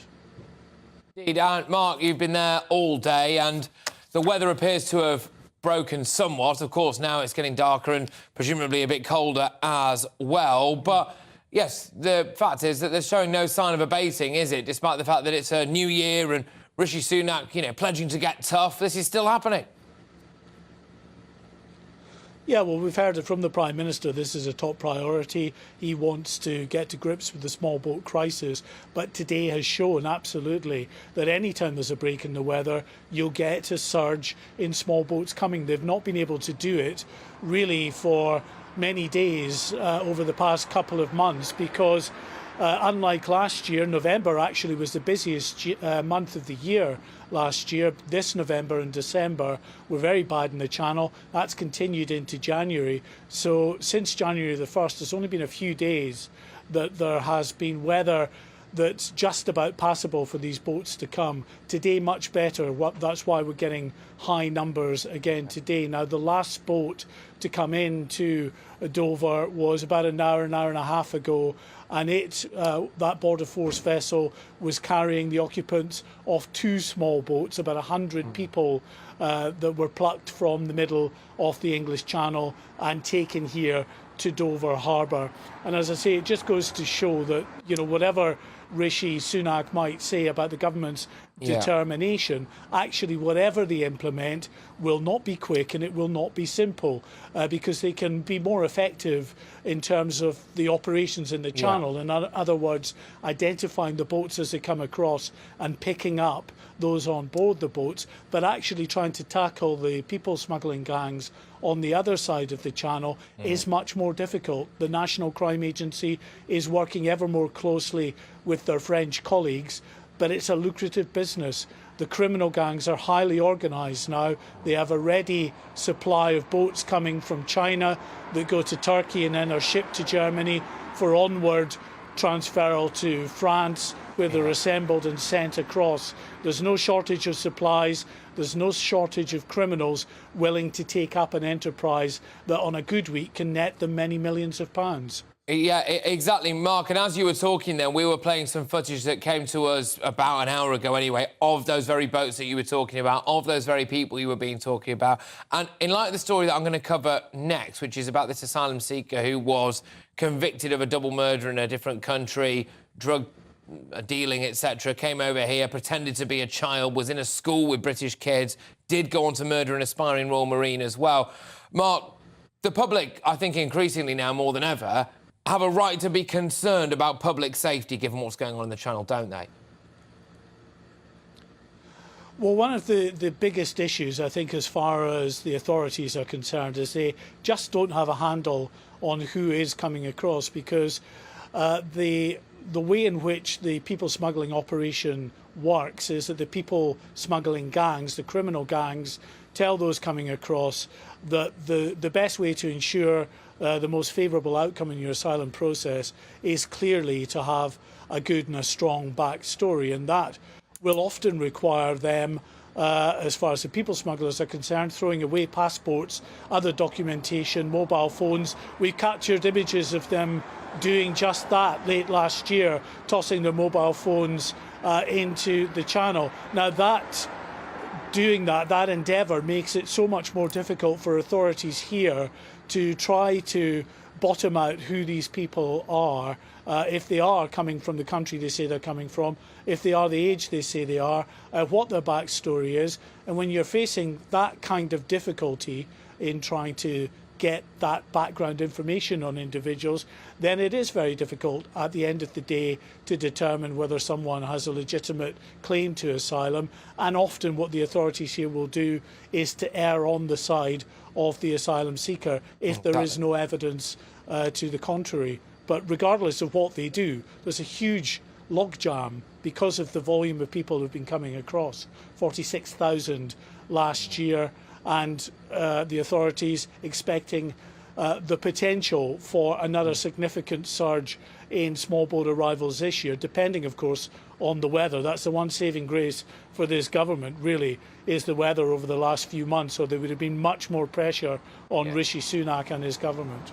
Well, exactly. Look, Mark, thank you very much. Done a marathon stint for us there in Dover today. Our Home and Security editor, Mark White, who's been there bringing you live exclusive reporting from the numbers of people who've been making their way across the Channel today, at least 9 small boats, potentially another one on the way as well. And, of course, it does all come into light, doesn't it? After this afternoon, the asylum seeker who stabbed an aspiring Royal Marine to death was sentenced to life imprisonment for murder, minimum of 29 years. Lots of questions about that. A lot of you getting in touch saying, what do you have to do to get a full life term? Why are we, the British taxpayer, paying for him to be in prison? Well, Afghan killer Lawangin Abdul Rahimzad who entered the UK posing as a child, will spend at least 29 years behind bars for the murder of 21-year-old Thomas Roberts. The killer was on the run from murder charges in Serbia when he arrived in the UK, but his violent past went undetected. GB News' South East of England reporter Jeff Moody was in the courtroom during the sentencing. In his sentencing this afternoon, the judge said Thomas Roberts did nothing wrong that night. He was simply unlucky to be in the wrong place at the wrong time. He went on to address some of the mitigating circumstances that had been presented in court. He said that Lawangin Abdul Rahimzai would have suffered trauma earlier in his life, growing up in Afghanistan. He said there can be no doubt of the effects of the horrors of growing up in Afghanistan. And he said, I accept that his past life experiences have left him very damaged, has affected how he reacts to certain situations. And the judge said that this does have some effect on his culpability, but only to a small extent. Extreme violence is wholly unjustified. He went out seeking trouble with a knife in his belt. The 26-second argument that led to his tragedy was entirely of his own making. Well, Simon Huxley, the senior investigating officer, spoke to us earlier on this afternoon. This is what he had to say. Our thoughts are with the family and loved ones of Thomas Roberts, and I want to thank them for the dignified way that they have conducted themselves throughout the investigation and court proceedings. I would also like to thank all those from Dorset Police and the prosecution team who have worked tirelessly to achieve justice for Tommy and his family. Tommy's family and loved ones have suffered an unspeakable loss as a result of this horrific incident involving a knife. If anyone out there believes that someone is in a possession of a knife or offensive weapon, please contact the police immediately. Matters relating to the defendant's background and previous convictions have been shared with relevant agencies to ensure appropriate reviews are carried out and areas for learning identified. However, my focus and that of my teams for the last 9 months has been to gather the evidence relating to the brutal murder of Tommy and ensure that his killer has been brought to justice. Look, absolutely shocking stuff. Unbelievable, this. And I can't help but feel as though we're doing it to ourselves. And I can't help but feel as well that various different news outlets out there who are, as far as I can see at the minute anyway, not really reporting on this. Maybe if they highlighted the issue with as much vigour as they do to apparently covering this thing up, then maybe more will be done about it. But joining me now is Belinda de Lucy, former Brexit Party MEP and, crucially, a mum of 4. And, Belinda, that final point is of direct relevance because this is something that I want to bring as much attention to as possible on this show. We currently, in this country, Belinda, have no idea how many fully grown men with potentially violent criminal pasts are posing as children, having come across the Channel or any other route into Britain, and are sitting in classrooms with teenage or younger girls. And that is a scandal, is it not? Oh, it's a complete scandal, but it's an utter betrayal, and it's the Conservative Party who are to blame a lot for this. There have been loopholes for years over our asylum system being abused, and the Conservative Party have done nothing about it whatsoever. You know, if one of my children had to sit in a class next to an adult male pretending to be a child, I mean, it's like Orwellian, where they tell you not to believe the evidence in front of your eyes. These men especially shouldn't even be allowed to apply for asylum if they come to this country with no documents whatsoever. So it's not just about the adults posing as children, which is utterly unbelievable. It is about the men coming here, claiming they're refugees, throwing their passports away. They should be rejected automatically because it's a gift for criminals, Patrick. Our country is a gift for criminals all over the world to come here and start a new life. There was a line that came out yesterday, shockingly underreported, I can hardly see it anywhere now, about people who were saying that they were parents of teenage girls in the school where this triple killer was, whose daughters were coerced into allegedly sending in photographs. That's gone massively underreported. That's been brushed under the carpet right now. Whose human rights are more important at the minute in this country, Belinda? The likes of this triple killer or the likes of your daughter? Well, there's a certain version of liberalism that's really infected the machinery at the heart of Westminster. They're the open borders type who see the world as just a landmass of buyers and sellers and see no value in national solidarity or social democracy or the safety of our public. Those are all things they're willing to sacrifice just so that they get to open the borders, feel good about themselves, and also grow the economy. I mean, it was interesting, wasn't it, Patrick? Earlier this month, Philip Hammond, former Tory MP, actually let the cat out of the bag and in an interview explained how wonderful mass immigration was and how good it would be for the economy. And unfortunately, I think this is what a lot of Westminster believes. The civil service sees migrants as economic figures. The black market gives this country £200 billion a year. So there's motivation for our government to allow everyone in and stop the safety of the public. Belinda, yeah, exactly. Look, for what it's worth, obviously, as we all know, the government's line is, well, look, we're doing everything that we can. We're looking at these lessons learned. Yeah, I get all that. And look, just in terms of them doing all they can, from where I'm sitting, something that they could do would be to go, OK, right, no more asylum seekers allowed into schools unless they are very obviously children. That would just be a safety mechanism, surely. Would you support that? Lee Anderson said detention centres indefinitely, pretty much. What about a ban on people going into schools? 100%. You know, our children are at risk anyway in this modern age. They're having so many safety barriers removed from them by progressive liberals, and now they're wanting adult males to mix with them in the classroom, strangers who could be killers, rapists, criminals. But also, it's only tinkering, Patrick. The government needs to do much, much more than this. And Priti Patel keeps blaming the civil service. Oh, it's the civil service pushing back. It's the Ministry of Justice not letting us deliver what the people voted for. Well, who governs who? And if the Conservatives can't govern their civil service, then what's the point in even voting Conservatives? The civil servants are unaccountable, and they are a lot to blame for this. My horrific premonition for the future is that unfortunately we're going to get a lot more of this, and you hate to say it, but when you look at the numbers coming across, even just a small percentage of absolute wrongers like this individual now is still a lot of people, and still too many people. Belinda, thank you very much. We're going to have to leave it there. Belinda de Lucy, former Brexit Party MEP and mum of 4. I can only imagine the horror of parents right across the country now. Thanks so much. Thank you. Bye. OK.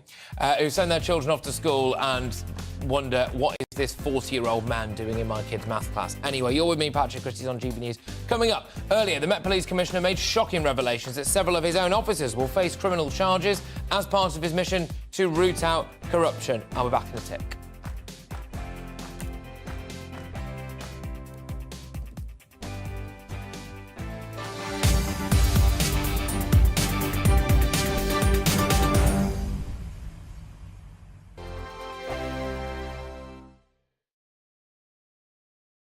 I'm Simon Evans. Join me on GB News for Headliners at 11 p.m. What's the scoop? I'll be joined by 2 of the country's top comedians. That's right. As we take a look at tomorrow's newspapers tonight. We're going to get into trouble. If it's a big story, we'll be covering it. Spill some tea on him. There we go. But we'll also have some fun. I wouldn't stick up a bank.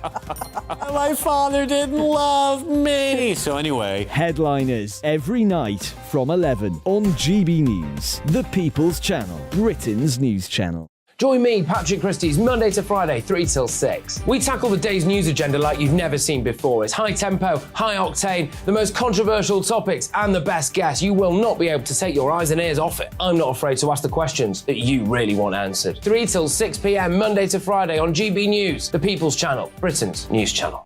Hi, Andrew Pierce here. Join me every Friday lunchtime for a proper no-nonsense debrief of the week's events. With special guests in the studio and the GB News team on the ground, I'll be getting you up to date with news, some intelligent discussion and my own sharp take. The weekend starts here with me every Friday lunchtime on GB News, the People's Channel, Britain's news channel.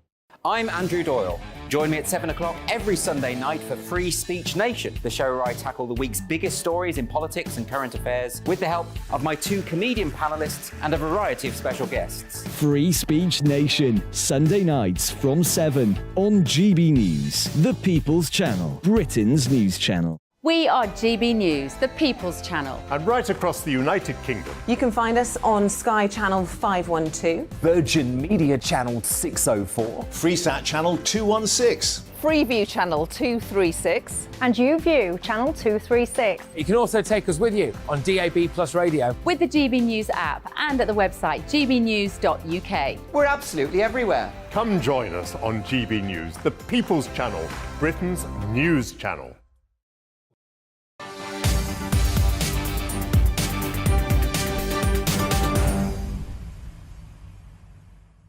Welcome back. Now, several Met Police officers face criminal charges as part of a bid to rid the force of corruption. That is according to Commissioner Sir Mark Rowley, who says he's determined to deal with misconduct within the Met's ranks. It follows a flurry of scandals clouding public trust in police forces, including last week's exposure of PC David Carrick as one of the country's most prolific rapists. Joining me in the studio right now is GB News' national reporter, Ellie Costello. Ellie, this is a huge task to try to rebuild trust in the Met, isn't it? Yes, exactly. And it's a stunning admission, really, from the Commissioner of the Met Police, Sir Mark Rowley, saying that 2 to 3 officers will be in a criminal court every single week, facing criminal charges. Now, if you put that on average for a year, That's about 130 officers, which gives us an indication of quite how big this task is. I mean, it is still a small percentage. I mean, we talk about a few bad apples, it's more than that, but it is still small. There are 35,000 police officers in the Metropolitan Police right now, so it is important to keep those numbers in context. But Sir Mark Rowley speaking today, being very open and honest about the challenges in front of him. He said there are hundreds of people in policing that simply shouldn't be there. He said he felt sorry for the Metropolitan Police's failings up until this point, and he knows he's got to build on the trust of the public, especially women and girls. He has promised action, and he says there's going to be a ruthless rooting out for all those who question his integrity. And he did speak about Operation Onyx, or Project Onyx, however you like to call it, which is basically going over any historical claim of sexual misconduct by a police officer. Even if they've already been investigated, they're going to go over them again to make sure the right decision was made. Because in the case of David Carrick, for example, he was investigated and continued to serve as a Metropolitan Police officer. So they're going to go through every single historical case, over 1,000 of them. Well, earlier I spoke to Susan Hall, who's the chairman of the Police and Crime Committee, and she told me how important it is that we restore trust in the Met. We need to go back to the days when everybody would say, oh, if you're lost, go and find a police officer. If you're frightened, go and find a police officer. I still would. I still have absolute faith in the police. But we need to make sure other people do, and especially younger people these days. So that's where I'd like us to get to. I'm sure it's where Sir Mark Rowley would like us to get to. And I have confidence that given time, we will. But as I've said, I think things will get worse before they get better. If you had a daughter, would you be confident in telling them to go up to a police officer if they ever found themselves in trouble? I do have a daughter. I would absolutely tell her to go to a police officer if she was in trouble. I wouldn't think twice about that. And I've got granddaughters, and I would tell them the same. The police are inherently very good people. There's a few, more than a few, unfortunately. There are bad apples there that Sir Mark Rowley and his team will make sure are removed from the police force. Yeah, I mean, it's a desperately awful situation, obviously. And unfortunately, Ellie, it gets worse, doesn't it? Because today there was, right on cue, unfortunately, another shocking case, wasn't there? Yeah, literally just minutes before this hearing started this morning, we heard the latest news. This is of PC Hussein Chehab, and he pled guilty to child sex offences yesterday. He's a serving Metropolitan Police officer who's actually stationed at a school in Enfield in North London. And he pled guilty to 4 counts of sexual activity with a girl aged between 13 and 15. 3 counts of making indecent photographs of a child and sexual communication with a child. So he will be sentenced in March. Now, the Met say there's no evidence that this criminality is linked to his role at the school, but he had actually been vetted. And because those crimes hadn't yet been reported to the police, of course, it didn't flag up on the system. But this is exactly what Sir Mark Rowley is talking about, that we are going to have this draining of the swamp, if you like. All of these cases are going to come out in the next few weeks and months, and unfortunately is going to look a lot worse before it gets any better. Ellie, thank you very much. Ellie Costello there, our national reporter, who's been all over that story today for us. You're with me, Patrick Christys, on GB News. Loads more to come your way in the final half hour of this show, so don't you dare move, because the decision to place a transgender man convicted of raping 2 women while he was a man in a women's prison, it's a minefield, this, seems to have been given the seal of approval from a senior member of the Scottish Parliament. It's absolutely astonishing. In a nutshell, a man rapes 2 women, transitions into womanhood whilst on trial, despite keeping all of his male genitalia, and will end up in a women's prison. The world has gone mad. More on that next with Kelly J. Keane, the fabulous Kelly J. Keane. But first, it's your latest news headlines. Don't you move, people.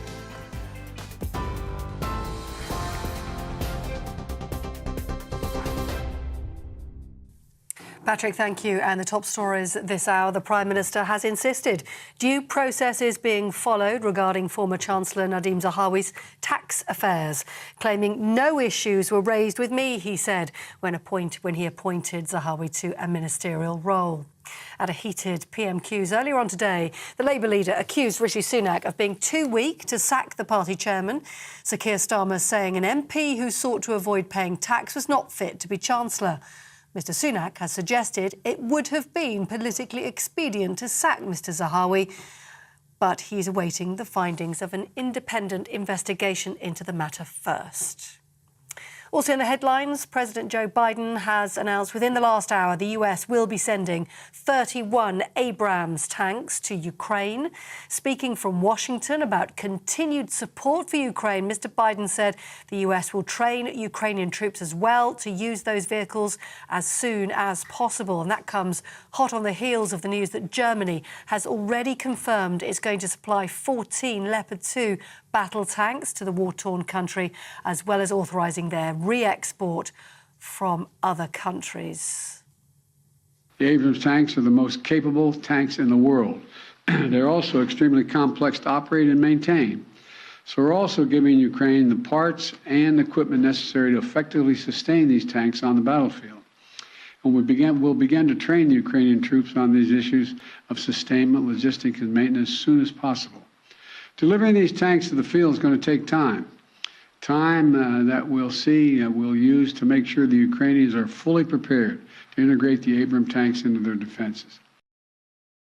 Russian reaction to that statement, and the Kremlin has described it as a blatant provocation. In other news today, a 61-year-old man has been arrested on suspicion of assaulting the former Health Secretary Matt Hancock on the London Underground. British Transport Police say they received a report that a man had been harassed yesterday morning.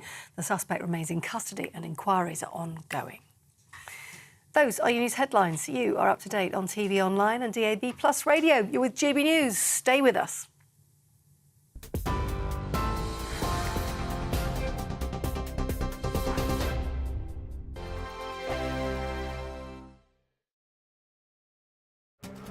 This year on GB News, we've got brand new members in the family. Join us. Across the entire United Kingdom, we cover the issues that matter to you. GB News will always stay honest, balanced and fair. We want to hear whatever is on your mind. And we don't talk down to you. The establishment had their chance. Now we're here to represent you. Britain's watching. Come join us on GB News, the People's Channel. Britain's news channel. Join me, Nana Akue, Saturday and Sunday afternoons on GB News. Expect fiery debate and passionate discussion as me and my panel tackle some of the biggest topics hitting the headlines. It's a place for everyone's opinion. No one gets cancelled, but no one gets an easy ride. Oh, she's on it today! Be ready for conversations that are fierce, frank, and of course, fun. Every Saturday and Sunday afternoon from 4 p.m. on GB News, the People's Channel. We are GB News, right across the nation. You can get us on television, on radio, on digital. We're absolutely everywhere. Amazing! You see, amazing! You remind me of me in the European Parliament. But here's the most important bit. We are not part of the mainstream establishment. We think and speak just like you do. We are the People's Channel. Magnificent. That's really, really thoughtful. Come and join us on GB News, the People's News Channel. Join me every Sunday at 6 p.m. for Gloria Meets. In exclusive interviews, I'll be finding out who our politicians really are and what they really think. It's something that you would never want anyone to suffer. I didn't know what channels there were. I didn't think I'd be believed. I must have weighed about 7 stone and I'm 5'8". My instincts was to sort of cover this up. I mean, clearly that was a mistake. Join me every Sunday at 6 p.m. on GB News, the People's Channel, Britain's news channel.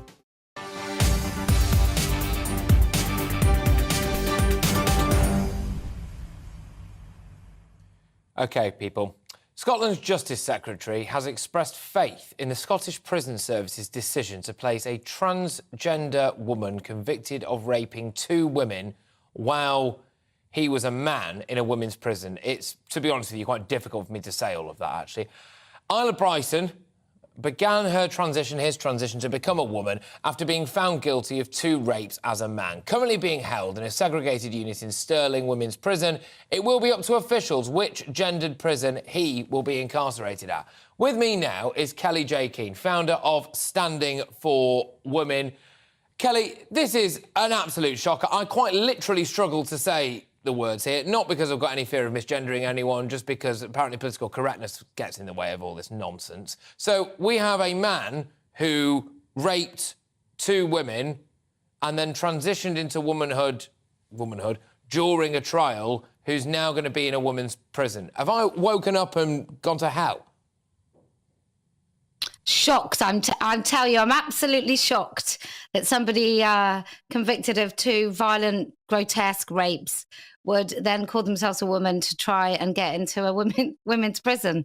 I mean, it's hilarious because it's preposterous, but actually, for those women in those prisons, it must be scary as hell. Do you think that right at the core of this, there is something that thinks that, well, female convicts don't have rights? I think there must be somewhat some of that attitude to women who end up in prison. I don't think we do care about prisoners very much at all. You know, most of us would like to see prisoners rehabilitated and coming back into society as better citizens than when they went into prison. I don't think that actually is what prisons achieve in this country. I think they're overcrowded, they're underfunded, and often they're a little bit too weirdly easy in bizarre ways, but they don't seem to do the job. But they're certainly not doing the job when you allow someone... I mean, any man in a woman's prison, as far as I'm concerned, is an absolute no. I don't care what they've done. You're born male, you commit a crime, you go into a man's prison, end of story. However, to then sort of do it in the first place is grotesque, but to send someone convicted of crimes, violent sexual crimes against women, and, you know, just for a pink handbag, a bag coat and a terrible wig, he can now go into a women's prison. It's preposterous. But it is literally that, though, isn't it? It's a wig on, it's a frock, and it's a handbag, and a change of name from the original, which is Adam Graham, which I think is probably the name that I'm certainly going to continue to use throughout the course of this. Now, what would you say to trans rights campaigners and the ECHR, which says refusal to recognise someone identified gender may constitute a violation of the Human Rights Act? Gosh, where to start? What would I say to them? I'd probably start with grow up and put your big girl pants on. It's just grow up. It's just, come on, we're not falling for it. Most people are proud to be truthful in this issue, and they will say it. How people in power and authority who are supposed to be paid a good salary for doing a good job get away with such idiocy, I'm just staggered. I used to think when I was younger I couldn't possibly be an MP because I'm not qualified, and now every day of the week I think I'm massively overqualified for such a role. Because there is a big political angle to this. There's the gender recognition bill that's going through, and we are told constantly about numerous different things in this country, by the way, but we're told, oh, well, don't worry, this kind of thing will be an outlier. This worst-case scenario situation will almost never happen. Bingo, here we are, male rapist in a woman's prison.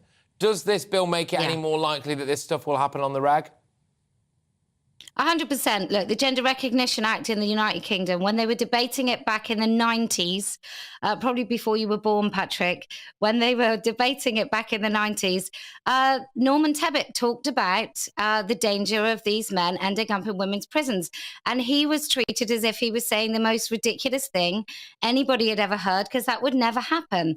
And in Scotland, there are more men per capita serving time as women than there are in England and Wales. So we're doing a little bit better in England and Wales. But Scotland are just, they're diving head into the most ludicrous of all situations with their gender reform bill. And I think we should just get rid of all of it altogether. There is no such thing, as far as I'm concerned, as exchange.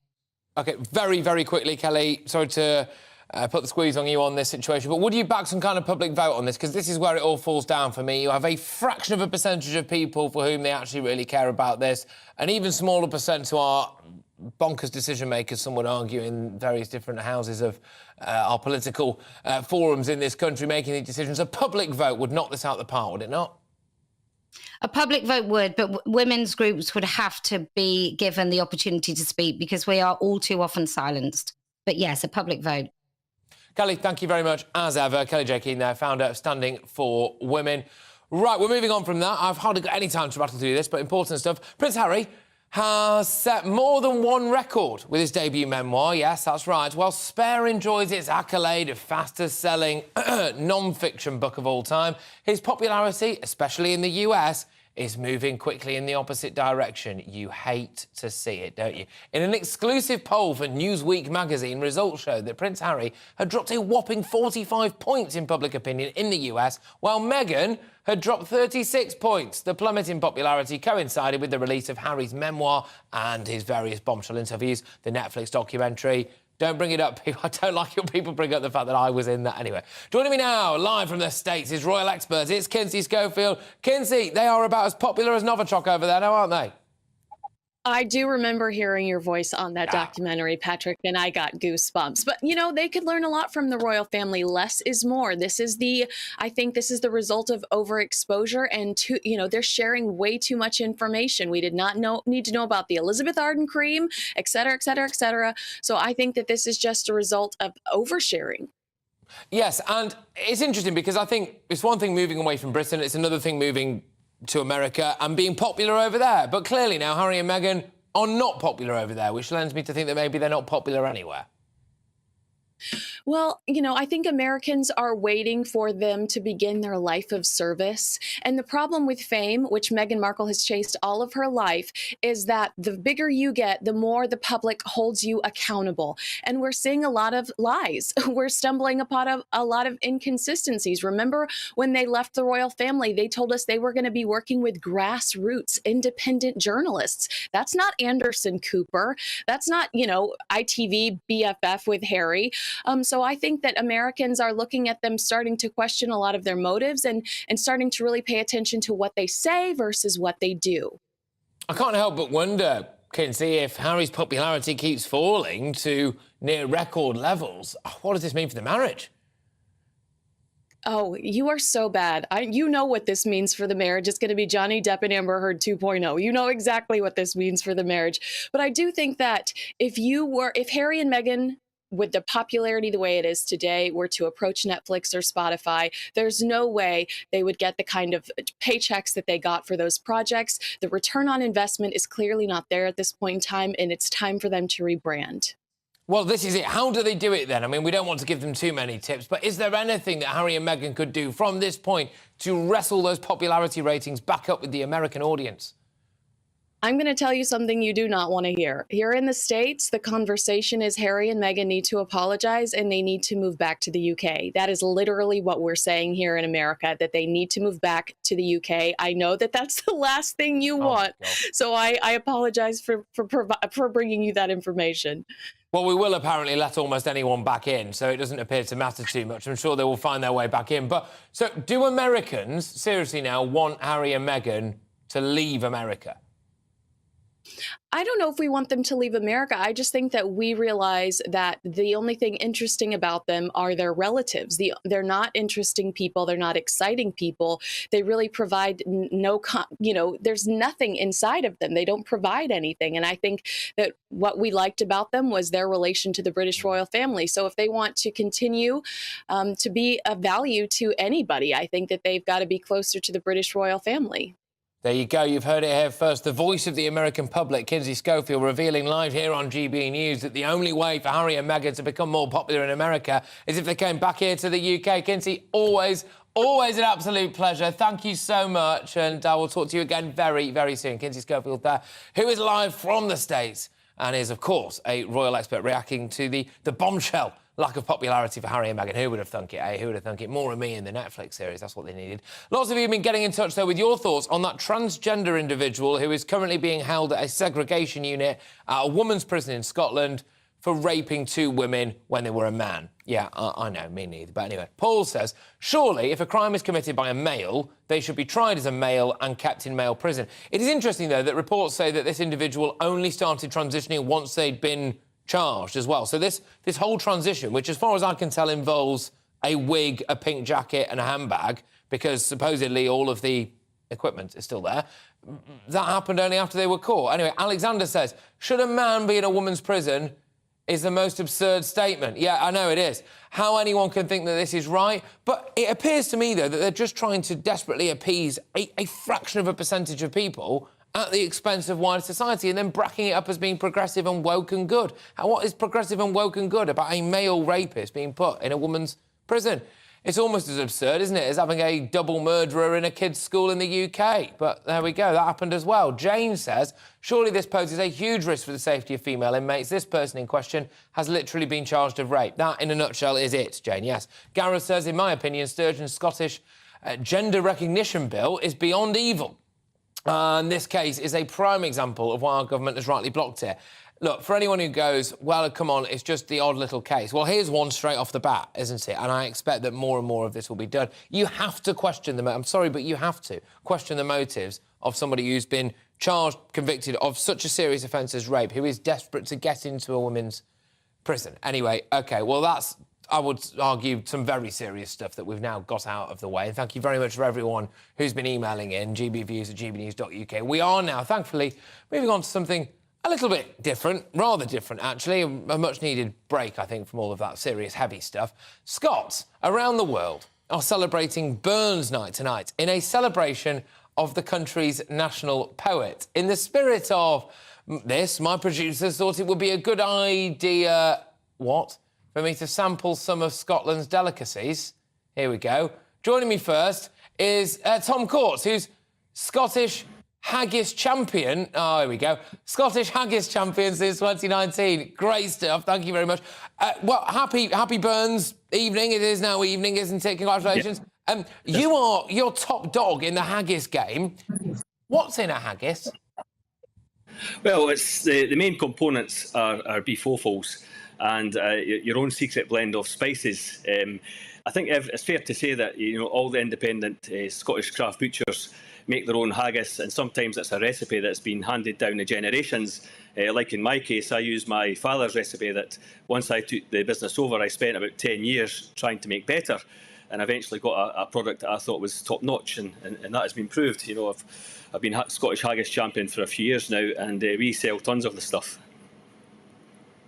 Well, I now have in front of me some haggis, and my producers have decided to nip out and buy me one. Now, it clearly will not be as good as your one. There we go, we can see it on the screens now. What makes yours such an award-winning haggis? Well, I would say that haggis, it's a bit like whiskey, and I've tried, loads and loads of different haggises from my colleagues in the trade in Scotland, and I've never tasted a bad one. But like whiskey, I would say all haggis is good, but some are better than others. It's just down to the blend of spices that go into it. Yeah, sorry, I was listening to you, but I'm just trying to chow down on this. And it's fantastic. It feels like a guilty pleasure. Some people, though, to be fair, are put off by haggis, aren't they? Because, well, it's awful.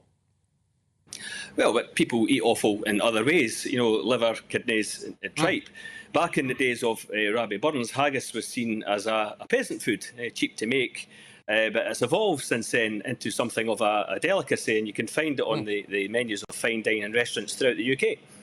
No, absolutely. And do you think haggis is going to become a gourmet delight now? Because, no, I mean, there's no reason why not. I'm eating this particular one, and whilst it's not going to be as good as your champion haggis, multiple champion haggis, it must be said, it's pretty good. Absolutely. I mean, we send haggis all over the UK. We sell it online. I think on Monday alone we sent 40 orders down to London, for example. It's a fantastic product for us. I actually have a small factory separate from my shop where we employ 3 people making it constantly. Good stuff. All right, man. Well, I could keep you on for as long as it takes me to eat an entire haggis, but I'm being told I've got to leave some. If people want to get their grubby little mitts on your award-winning haggis... Yes. A phrase I never thought I'd say on national television. How can they do it? tomcourts.co.uk or burntislandhaggis.co.uk. Good luck to you, and happy Burns Night as well. Thank you very much, and thank you very much for bringing the delights of the haggis into the mainstream. Lovely stuff. Thank you. All the best, Patrick. Thank you. Look after yourself. Right, now, gosh, I've got a mouthful of haggis. It's quite nice, though. It's nice. Does leave a slight residue, but there we go. Right, now, moving on. We're going to finish the show with you, don't we? I can hear the newsreader Polly Middlehurst laughing her little head off there. But anyway, lots of you have been getting in touch, OK, with your thoughts. I want to finish the show with a bit of you, gbviews@gbnews.uk. We love to hear from you, and it's popped right off yet again, as it does every day, in the inbox. This time, mainly on that Scottish gender recognition reform. This is really the story about a man who raped 2 women being put in a women's prison in Scotland. That haggis is repeating on me, sorry about that. Right. Oh, here we go. John says, because this bill is so unpopular up here in Scotland, I think Alistair Jack should play the trump card and put it to the Scottish people. This is it, right?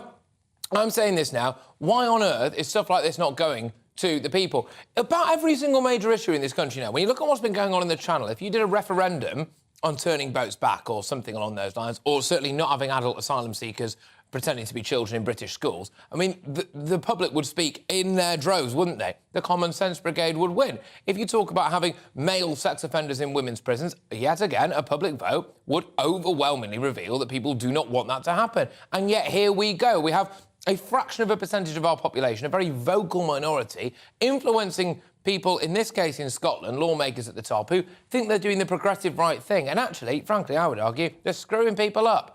Anyway, moving on from that, Alison says, like for like, a male crime should be a male prisoner, end of. Yeah, look, you can't help but figure out, clearly, it doesn't take a genius to work out, does it? If you're an individual who is convicted of an absolutely abhorrent and heinous crime, the likes of which would send you right to the bottom of the pecking order in a male prison, where your days would no doubt be full of eating your own teeth and having a very miserable existence, your life would be a lot easier, wouldn't it, if you could say, I'm a woman now, and you go into segregation in a women's prison. It doesn't take a genius to work that out. And that, by the way, is just a nice element of it before you even consider that maybe, actually, there's another more sinister motive for being in a women's jail.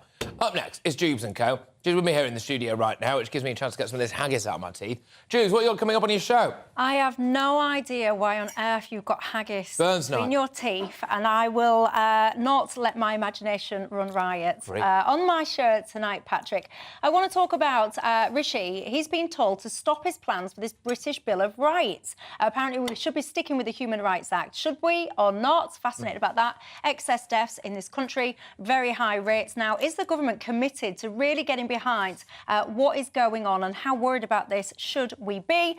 Businesses going out bust at a rate of knots. Should the government be intervening to save all businesses? If not, which ones? Who gets to decide? And are we so afraid of being called bigots, Patrick, that we are turning a blind eye to things that really are now a public safety risk? Yeah, well, I couldn't agree with you more. Another absolute belter of a show, Michelle. Thank you very, very much. And yes, indeed, that last one there, I'm too afraid of being called bigots, Thomas, to do anything about it.